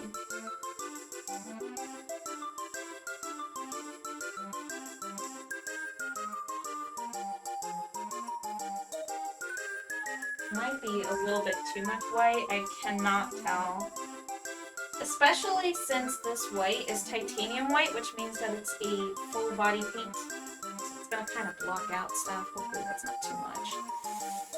Cross your fingers! I don't like this clear acrylic medium. It's actually not going on as smooth as I had hoped. But it's doing its job, I think. In a weird way. Maybe not in the best way, but I think it's doing its job. Alright. And perhaps I can kind of layer it in over here. Okay. Just desaturate it just a tiny, tiny bit. Okay.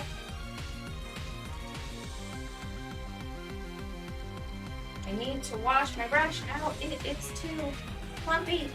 Ah. Alright, let's do this some more. Some intense music for intense painting, so that we don't ruin everything.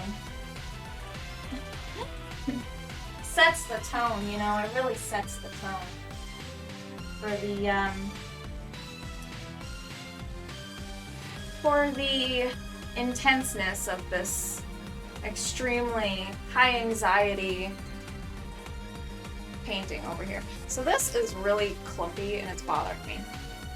Let's put some water. Kind of like declumpify. I'm just gonna kind of wash it off with the brush. It looks kind of like crazy. Why is it doing that? Maybe just adding some more of this with water would help. Time to ruin the painting. I think that pretty much did the job. Yeah, okay. I'm actually pretty okay with that for now. I won't mess with it anymore because I will ruin the painting if I keep messing with it. So, alright, so we did that.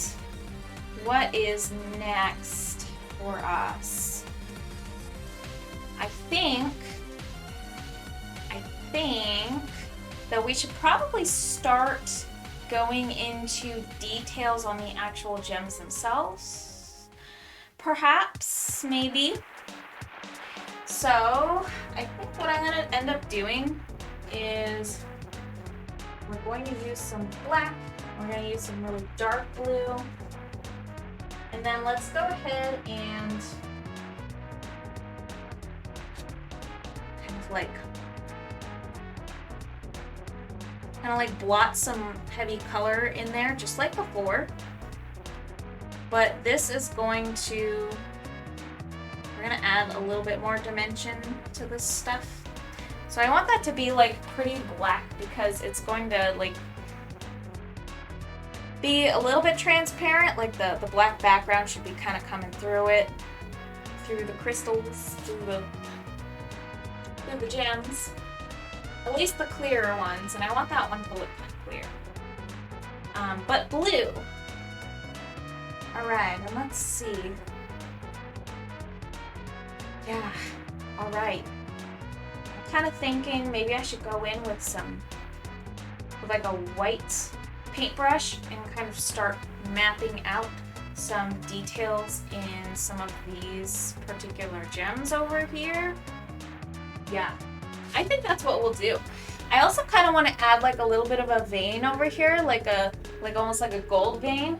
And let me show you something. I have holographic effects out the wazoo, and I think that kind of putting like a nice gold holographic vein in there would just be so fun. It would be so awesome. It would add like a whole new thing to the painting, like whole new. Just another gimmick, I guess, but my gosh, it's so much fun. I feel like it's difficult to use these types of things because they are it's easy to go overboard and it's easy to make it not look really good. All right, yeah, here we go. So this stuff is mostly used up, but I can definitely make it look more natural because of it. All right, yeah, perfect. Okay, so I've got a couple of these things to show you. Check this out. All right, so this one, it looks kind of coppery, but it's holographic, and it's somewhat used up. But like if you put down like a nice little adhesive and you blot it on there, you can make like a nice little gold vein in there. And then also, this one is mostly used up, but you don't have to like lay it on and do it all in one piece. You can just continue to press and like release until it's all on there. But this one is a gold holographic. It'll look more natural if you do just like continuously press and release until you use up enough. So that's why it's all blotchy like this. So you can keep doing that on these. I unfortunately don't have any fresh sheets to show you, not of this kind in particular, but this one, these two are like probably going to be my picks for this. I might end up using both of them. Wouldn't that be fun, right? I love holographic effects. I am a complete nut for holographic effects. And I have wanted to implement one in my painting very strategically. But, you know, I haven't done it until we might now, you know, that would be great. But the thing is I feel like it's something that could be so easy to botch and could honestly take away from the piece. But if you do it in such a way that it's kind of strategic and it just adds something, just just something like a cherry on top, right? And it goes with the theme, then yeah, I definitely think that it can be used. So I might be adding some of those types of effects to my painting. So hopefully we can do that. It's really cool because I love holographic stuff. It would just be really cool to do that. I thought about it so much and I haven't done it so far. And it's not because I'm afraid to altogether, but like I said, you have to do it in such a way that it makes sense. And not overdo it too. Like there are so many ways you could use that stuff the wrong way. Or at least to me, it's hard to be objective with a subjective subject, but I do think that it would be easy to ruin a painting by using too much of it or just not using it in the right way. That sounds really cool. Thank you. I'm super excited for it, but I don't want to do it until I've mostly gotten this stuff mapped out. At the very least, I want it mostly mapped out. But it'd just be a fun little thing to have. Okay, so let's do some, like I said, probably do some really nice thin white lines in there. I've got a really small detailing brush here. It feels kind of like it didn't quite wash properly, like it's kind of stuck together. Maybe it is washed properly, it's just really stiff because of the brush cleaner. Oh, okay. But look at this detailing brush. So small, so pointy. Alright, so let's use that. And we're just gonna start putting in some really thin lines. And then we'll see where we can go from there.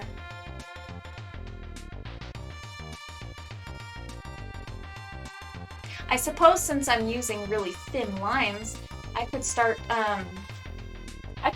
using the hand cam. Does anybody want to see through the hand cam? We can set that up. Get. Let's open up the app. And then we're gonna go start server. And then this camera is probably gonna get in the way of this camera just a little bit, so just be wary of that, I guess. Hopefully it's okay, you guys. If it ends up being like too much or just kind of in the way, then feel free to let me know. I don't mind it. I don't mind turning it off, really. It's kind of difficult to use. It is a very difficult tool. Alright, so let's go ahead and, because I've got to hug the tripod. Like, my arm is around the tripod behind me. And then I have to be mindful of what's on the screen. It is such a challenge. Oh, but it's so fun. I like to be able to add that to the streams. Okay. Let's kind of get that pointed out a little bit. This is quite the circus act, you guys. I look like a dang fool doing this. Reminds me, there was this one time when I was a young child and Super Smash Bros. Melee was new. It was a new game, like it was pretty new. And everybody that has played that probably remembers the Giga Bowser fight, where if you played, like, I think it was classic mode, and you did it under a certain time limit, you would encounter Giga Bowser. So when you fought Bowser, you knocked him off the ledge, he would come back, and he would become Giga Bowser. Sorry, the camera's drifting, and I can't really see it too well from that angle, so we're still working on it, we're still learning how to do this. Definitely a circus act. So anyways, there was this one time where I had gotten the Giga Bowser fight kind of early on, before people really, like, talked about it, and I mean, people talked about it on the internet, but there were still a lot of people that didn't believe that it existed. No joke. This was like literally a debate at one point. Well, in the Giga Bowser fight, there was one lone Pokeball that spawned, and it was a Celebi, which is super low odds, and you have to have collected everything in the game to unlock it. So you have to have every trophy, you have to have played like a certain amount of hours, like all of this. So I got one lone Pokeball, it was a Celebi. So I uploaded it to YouTube. I got a video of it, by the way. This is actually the whole point of why I'm explaining this, is because I got a video of it and it was a total circus act, holding the camera with my feet, because no, I didn't have a tripod. And I wasn't normally recording, but I was that time, because my friend didn't believe Giga Bowser existed, so I had to get video footage. So I also got a Celebi spawn, so, you know, 2 in 1. Knocked out the whole Celebi thing, and then also Giga Bowser, so he had no doubts in his mind that Giga Bowser and Celebi existed. Well, I uploaded that to the internet and people were like angry. Like, they were angry at me, mostly because I didn't do too terribly well, because I was holding the camera while watching through it. So I lost a stock. I lost one stock. I had all 5 of my stocks still. And then that's what I started out with. And then I lost a stock.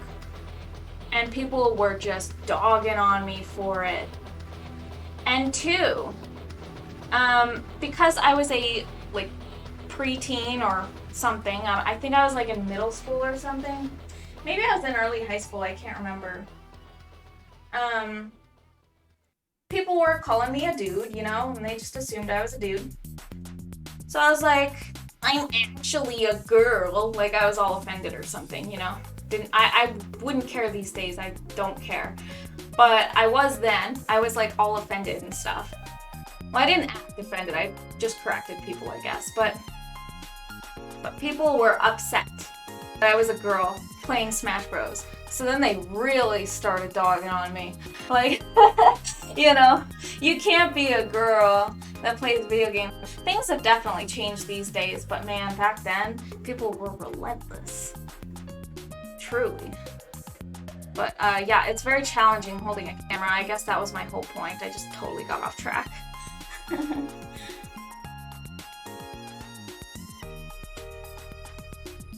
But yeah, these days things have definitely changed. People have definitely lightened up on the perspective of female video gamers, and it's the norm now.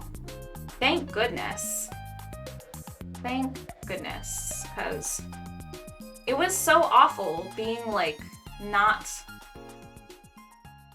accepted and just like, you know, made fun of. And then, like, told that you're, like, a poser or you don't actually play video games. Like, it's so awful. Like, people were so mean. And it's not like I was trying to do it for attention, you know? I was, like, a really, like...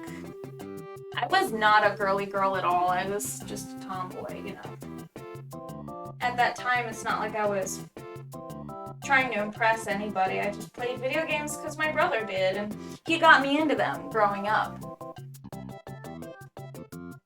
I don't think I ever would have played video games had it not been for him, but he's always been so good at video games.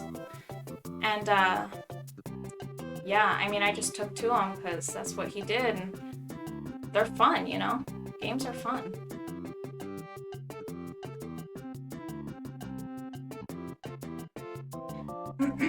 Oh, not the Smash community, though. They're still the same. Yeah, you're right. You're pretty right, actually. They still kind of, like, really... There's a lot of people in the Smash community that I think really, like... I don't like saying this, but, like, objectify women. Not all the time. Okay, so this is, like, not everybody, but it's just, like... I'm in some Smash Hell groups.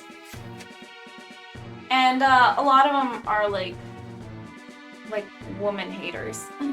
I don't know. And then they also like really basically just only value women for.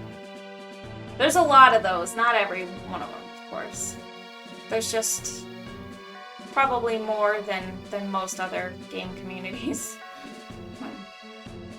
That's really all I got to say about that. Okay, so this is going to be just like really basic geometric shapes, I guess, that we're just going to kind of outline and then work around. It's going to be pretty fun, I think. Okay.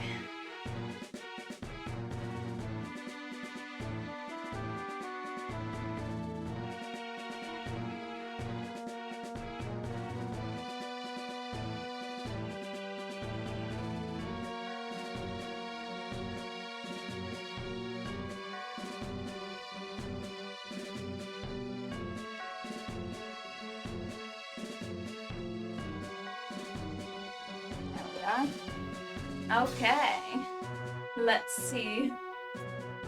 A lot of the competitive Smash player stereotypes are a bit overblown, but they definitely exist for a reason. I made a lot of friends through tourneys, but the player base is also a big reason why I stopped going. Wow, yeah, that's unfortunate. That is unfortunate. I mean, alright, so this is getting kind of tiring with my arm wrapped around. So I think I'm just going to do it kind of like the regular way. We're going to say bye-bye to the hand cam for just a sec here. Or maybe for a while. But that was fun while it lasted. I would definitely probably do more if I could do it on this side of the canvas and lower. But yeah, it's starting to kind of ache. In that odd position that I was in. Yeah, alright. Plus, I think it kind of obscures the plain main view, so yeah, so I think it's not such a bad idea to kind of do this. And I think I can be quicker too, because then I can really focus on just this alone.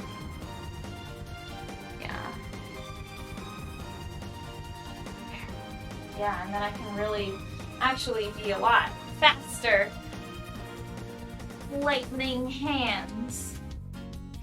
Like the people with bad hygiene that shout slurs are super toxic in and out of game, etc. are a minority, but there's still enough to sour the experience when nobody does anything about them.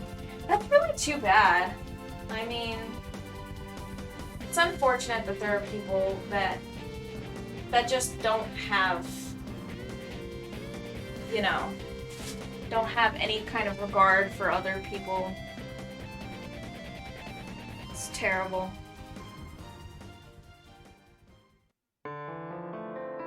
It's really terrible, yeah. I imagine that would really sour the whole experience of the thing. I mean, you don't really want to go there and like be followed around by really toxic people, and like I'm sure that if they like take to you also, like it's hard to like walk away and you know, kind of not associate with them if they start just gravitating towards you regardless. Like, you know what I mean? You have to know what I mean. You got it.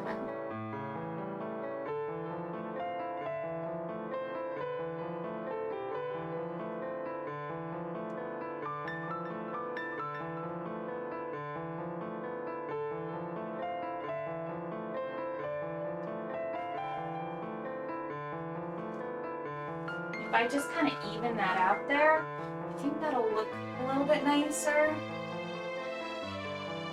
There we go.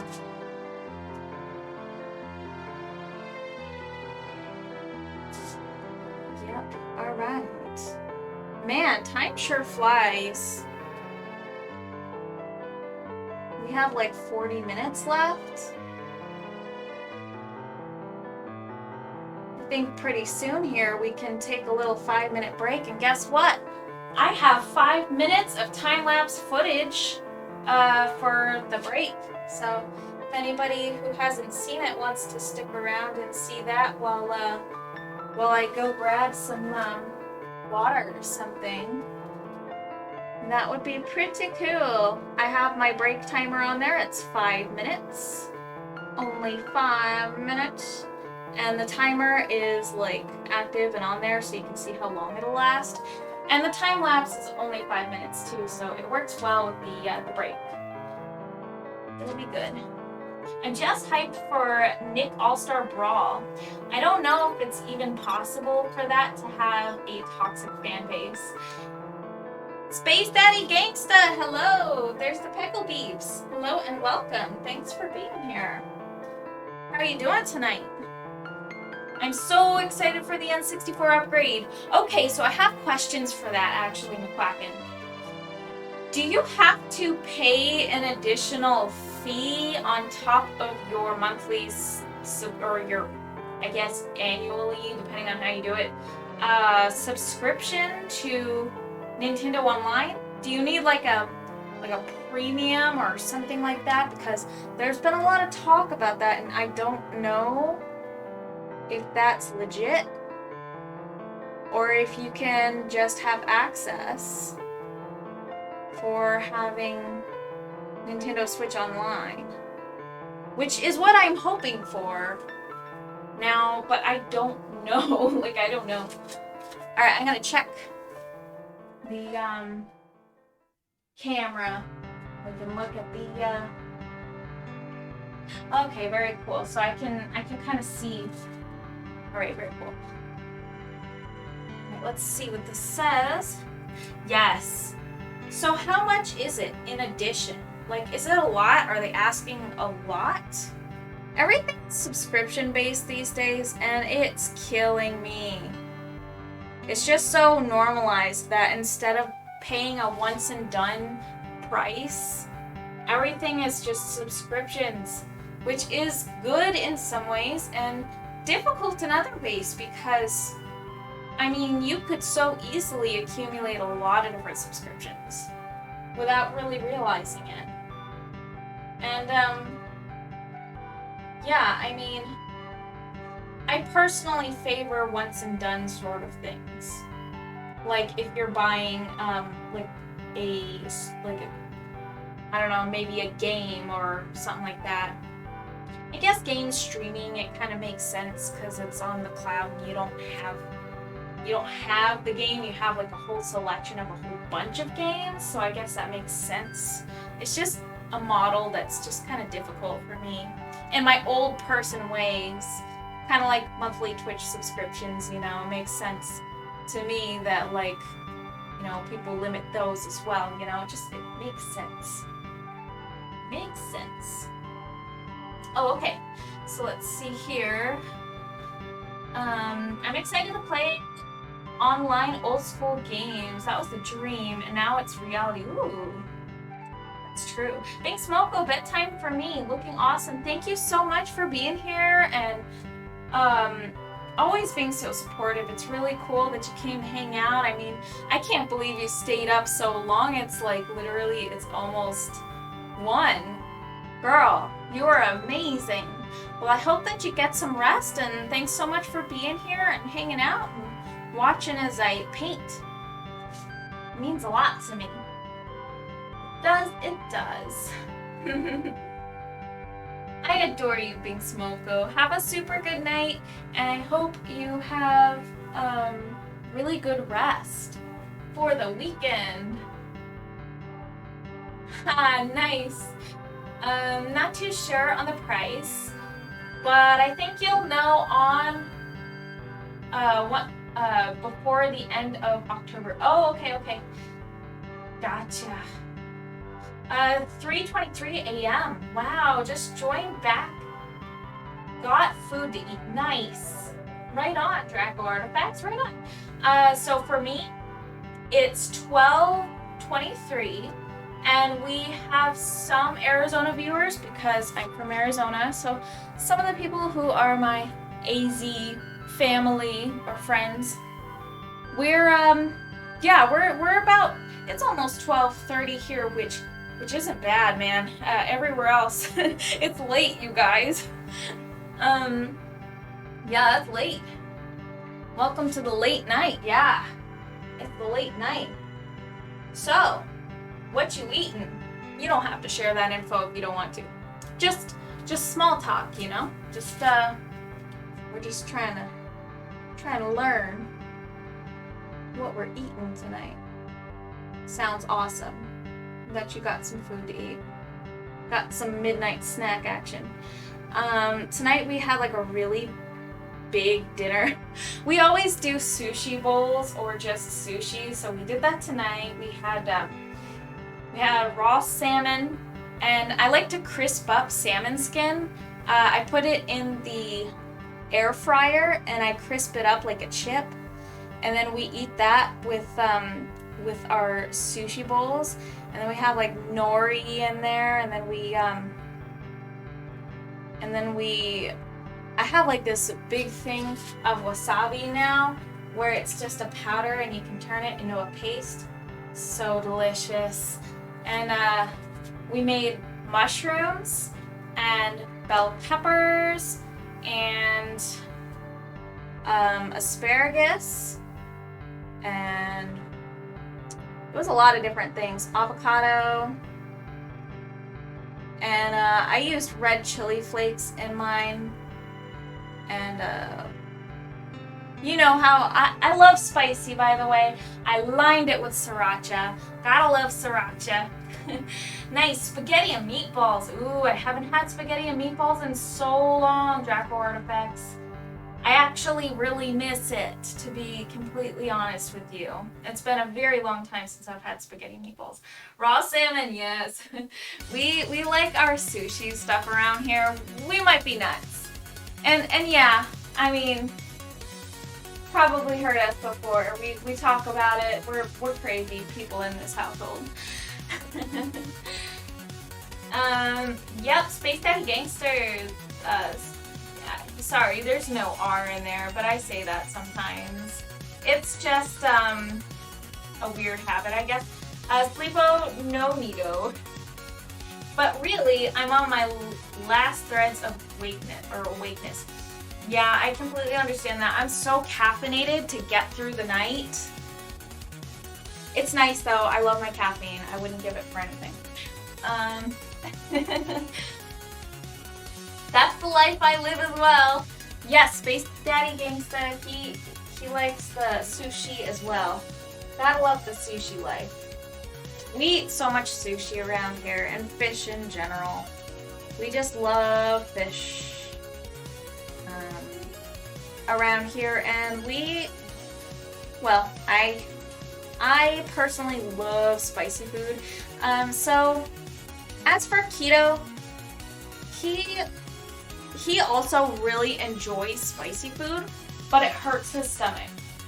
Now I have like a completely like iron stomach for spicy stuff. Like I have no problem eating spicy. I'll down sriracha like it's ketchup, and I'm not even exaggerating when I say that. Like I use ridiculous amounts of sriracha. If I go out, they have to bring me the bottle of sriracha so I can use so much of it. Because it's ketchup to me. So that's like totally normal. Like line it with the chili flakes, line it with the sriracha. Sometimes I like to add a little bit of crushed or ground red pepper, so it's like the consistency of like paprika or something. Or cayenne. Cayenne works too.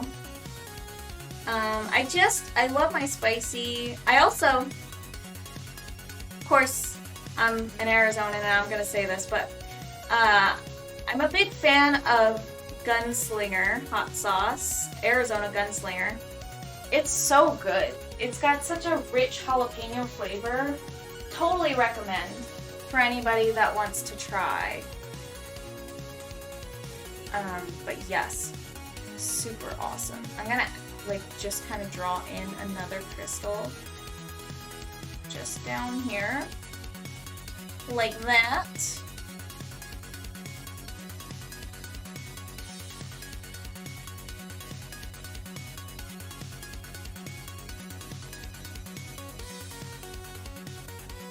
gonna kind of draw in that little one like right there. And then we can kind of like make it into something, I guess. That one looks really sloppy. Oh well. Okay. Oh wow, thank you so much for the gift sub. You are amazing. Both you, Space Daddy Gangsta and Draco Artifacts, you are awesome. So supportive, I adore you. I think I'm probably gonna head off too and help Bing Smoko get to bed. Thanks for streaming, Airbird. The picture's looking great. Thank you so much, brother. I appreciate you so much. I appreciate all your support, and it means a lot to me. I'm just really happy to have your guys' company while I paint and stuff, so I can just chat. And I really like that you can always bring some new info to the table, like that crazy that crazy Mario movie that's coming out.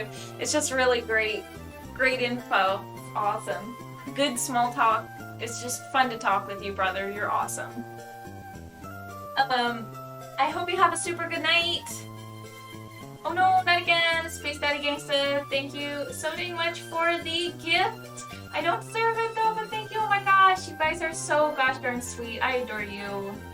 Aww. Oh, you guys are the best. You're the best. So it looks like we got 30 minutes left. 30 whole minutes. Oh my goodness. It's honestly, it's going by like just so gosh darn fast. It's ridiculous. It's kind of crazy actually. But you guys are so sweet and I adore you. Amazing. Amazing people. What could be better, really? So wholesome, like, oh my gosh. I love Twitch so much. Pretty much everybody that I've met on Twitch or that streams or that supports streams, just everybody is so gosh darn wholesome. Okay, and I am aware that there's like some terrible stuff going on though, like, Twitch is also having those like crazy hate raids and stuff like that. Is anything being done about that, by the way? Does anybody know, like, if anything's... Because I know that accounts are getting banned and stuff, but like, has anything actually significantly changed to kind of help that situation? Or is everyone just kind of not talking about it anymore and just... Because it's not really something that can be terribly controlled, I guess. I have no idea, to be completely real with you.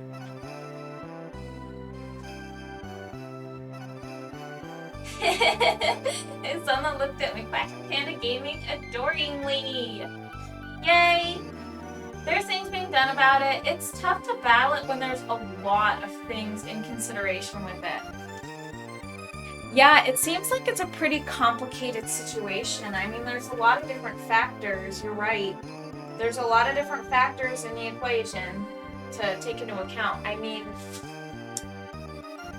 they made some changes to, like, the tagging, like the tag system. Not tagging, not to be confused with tagging people, but, like the tag system. I know that that was a thing.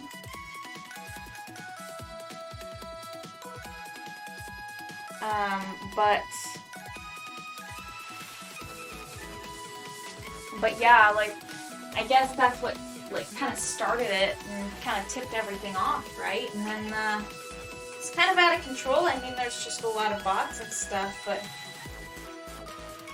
it's good that there's stuff being done. I mean, and I have noticed, though, that there are some people who are developing bots for your, for any, like, streamer that they can use that runs a script, and then it just bans a list of known offenders.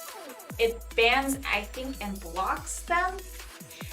So some people have created different ones and collaborated to make stuff like that. So I haven't looked into it and I haven't used it. I just came across it. But for anybody that is interested in that, definitely look that up. and definitely give that a try to kind of, I don't know, alleviate some of the potential problematic accounts. Yeah. Okay. It's better for people to battle it themselves than try to have Twitch do something. It's either Twitch disables a lot of stuff, then works on it for people to figure out their own way, and Twitch does it in the background. There's no easy way to please people about it. Oh, okay. I feel ya. I get you. It's a lot. It's honestly a lot that, it's just a very circumstantial thing. Now people are like,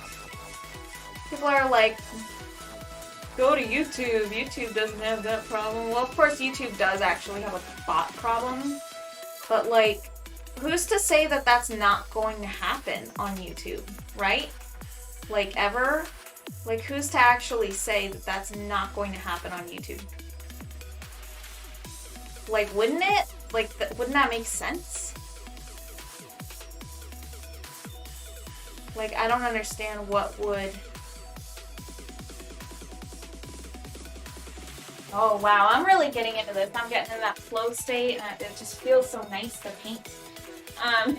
And the light from the moon coming off of onto the cave wall, just so fun. These definitely need to be really touched up and kind of honestly worked over, but yeah, I'm having a good time right now.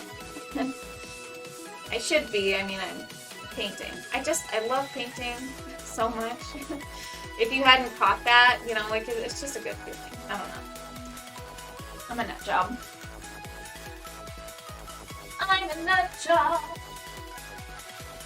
Wait, what's going on Twitch? Oh, yeah, YouTube is so awkward unless you partner or have a lot of content. Twitch at least offers early brand progression. I agree with you. There's so many features that Twitch has. Okay, so Draco Artifacts.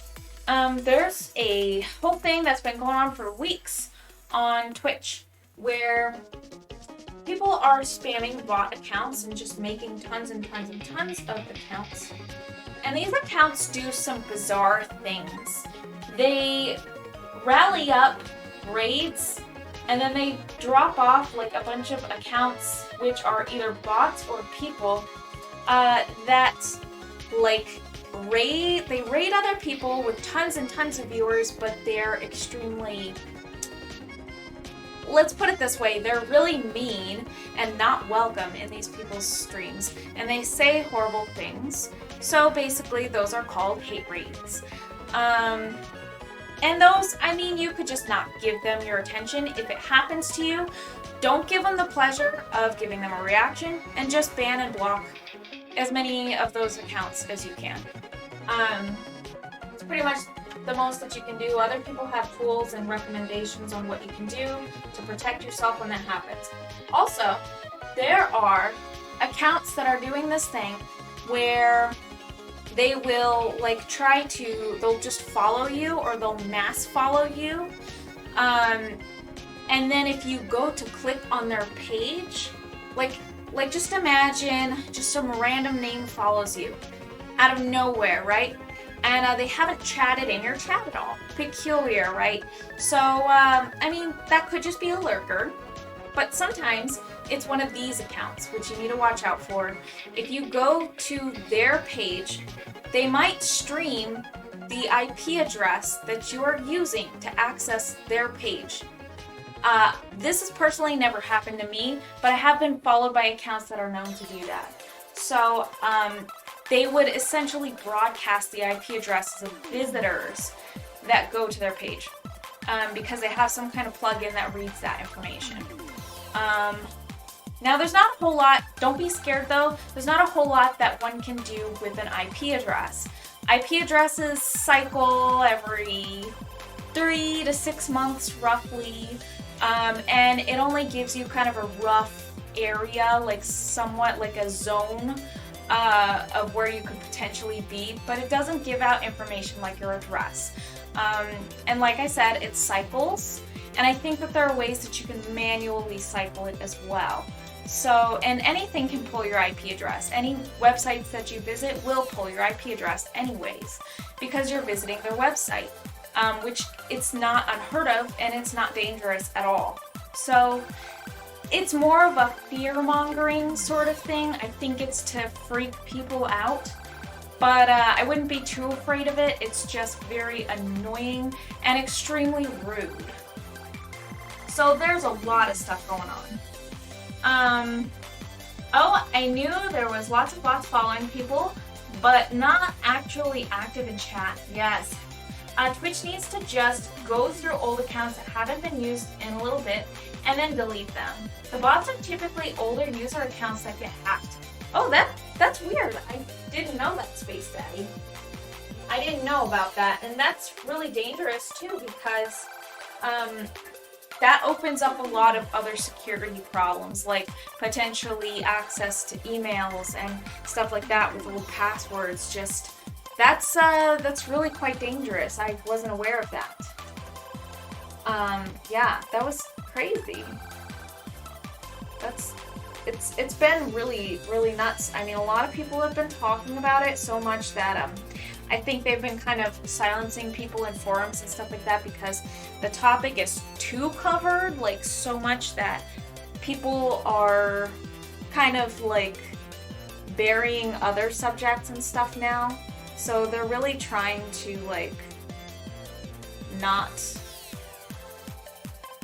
cover that as much. Like, not a lot of threads will be made on forums or on Reddit or wherever you look for that kind of information. Not a whole lot of that info will be up front. Like, it won't be, what's the word? There won't be threads of it. There'll probably be like a mega thread for that kind of info, because it's been taking over the internet pretty much. It's a lot. It's a lot.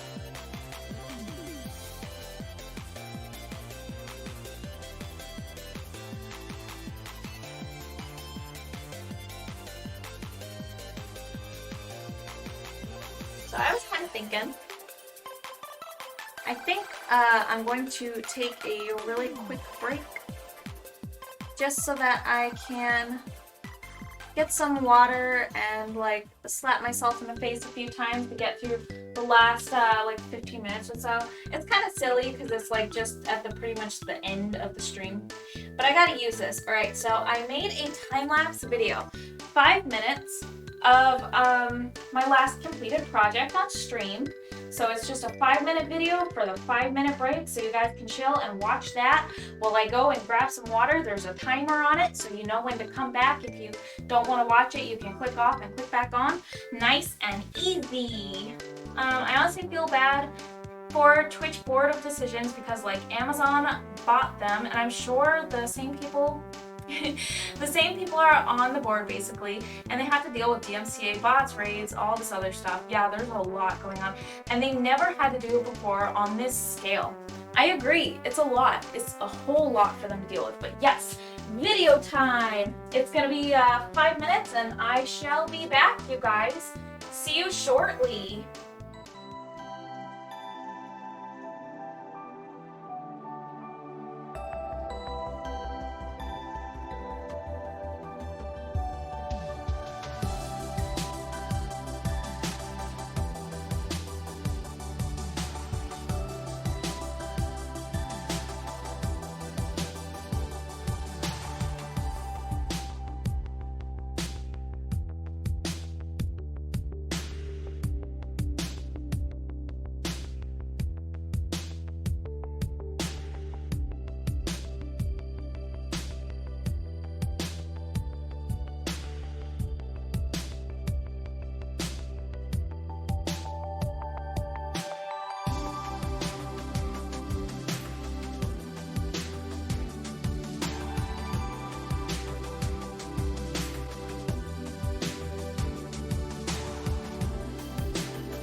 we're back.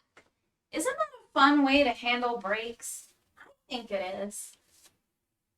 I definitely think that it kind of adds a little bit of substance. Thank you, Gamey Loves Robin. Thank you so much. I forgot to turn the music back on. Hold on, we gotta get that started. There we go. Get some Ripple Field action in here. Need some vibin' music. Yeah. So I just thought that it'd be a fun way to handle some breaks, because before I did have a break screen, and I do. Yes, black light. Yes, you are correct. I actually keep one in my lighting fixture. Right over there, I have my big umbrella lighting fixture. I keep a nice black light bulb right here. My last project, it was the first time that I had ever used UV paints, and I so enjoyed it. So with this one, I'm not going to use UV, but I'm going to use glow in the dark. So it's going to be a little bit different, but I think that it's going to be even cooler. Maybe, if we're lucky. Wouldn't that be fun? Yeah, I do want to make this one glow. I totally fell in love with the UV paints. Incredible stuff, just so much fun. But now I also have these pretty cool pigments. Let me just go ahead and show you. I really want to show you guys this cool stuff that I have. Right. So like I have these fun little pigments now, just to kind of, maybe just to kind of show you, or give you an example. These pigments, they start out white, then you can charge them up. Let me just go ahead and click on the black light over here really quick. We're just gonna charge it up. So it says that this one is blue, right? Okay, so we're just gonna charge it up really well with the black light. And then, well, I suppose I need to turn this off too, huh? All right, I've got so many lights on in here. So this stuff, it's not fully charged up, but that's the kind of stuff that I want to use for this painting. I can turn it into like a handmade paint, and I have a whole bunch of colors, so that's gonna be some exciting, fun stuff. It's gonna be really, really fun. I really love playing around with just all kinds of different mediums and things like that. Too fun. Too fun. So yeah, I'm gonna be using those pigments. Looks expensive, but cool. You'd be surprised. Draco Artifacts, you would be surprised at how affordable those pigments are. They're actually not expensive. I can't remember what I got them for, but I got, I think I got, like, they're pretty heavy, and it actually comes with a lot of pigment. Just remember, you can make your own paints out of them, which dilutes them. So I got 6 of those with different colors for, you know what, I have to look it up. I want to say it was like $12 or something, which isn't bad considering what you get and how much you get. But I'm going to go ahead and look it up again just real quick and just share what that is. My orders. Glow. Alright, glow in the dark powder pigment. Okay. And this stuff. Okay, so this stuff at the price that it's at now, it's $15. It gives you 6 colors, and it's kind of a lot of pigment. So I mean, you can compare that with actually buying. You can compare that with buying like acrylic paint, and that'll get you just like 3 tubes or so of just mid-grade paint. So considering what you get, it's not bad. It's not bad. I think that that stuff is really cool. You can charge it extra fast with a black light, or you can charge it with a plain white light. Well then, yes, definitely worth looking into. If you like to just experiment with arts and crafts and stuff like that, totally recommend. And you can use that stuff in resin. So for anybody that uses resin crafts, which I think I kind of want to I want to dabble in. I use resin already for my shop, but I haven't ever used that powder in resin, and I haven't ever used resin coloring. So that would just be really cool. Yeah, just fun stuff to play around with. Just a little fun tip there for anybody that's interested. I sort of kind of want to like maybe fix some of these up a little bit. I think in the next session I'm really going to go back to focusing on these gems over here, and then really kind of start like fleshing out the details and stuff like that. So we're making our white lines and just kind of deciding where the facets are, but we're not like making them look like this cartoony. We're not going to leave it looking like that, you know what I mean? Because it looks kind of cartoony and silly right now. I do think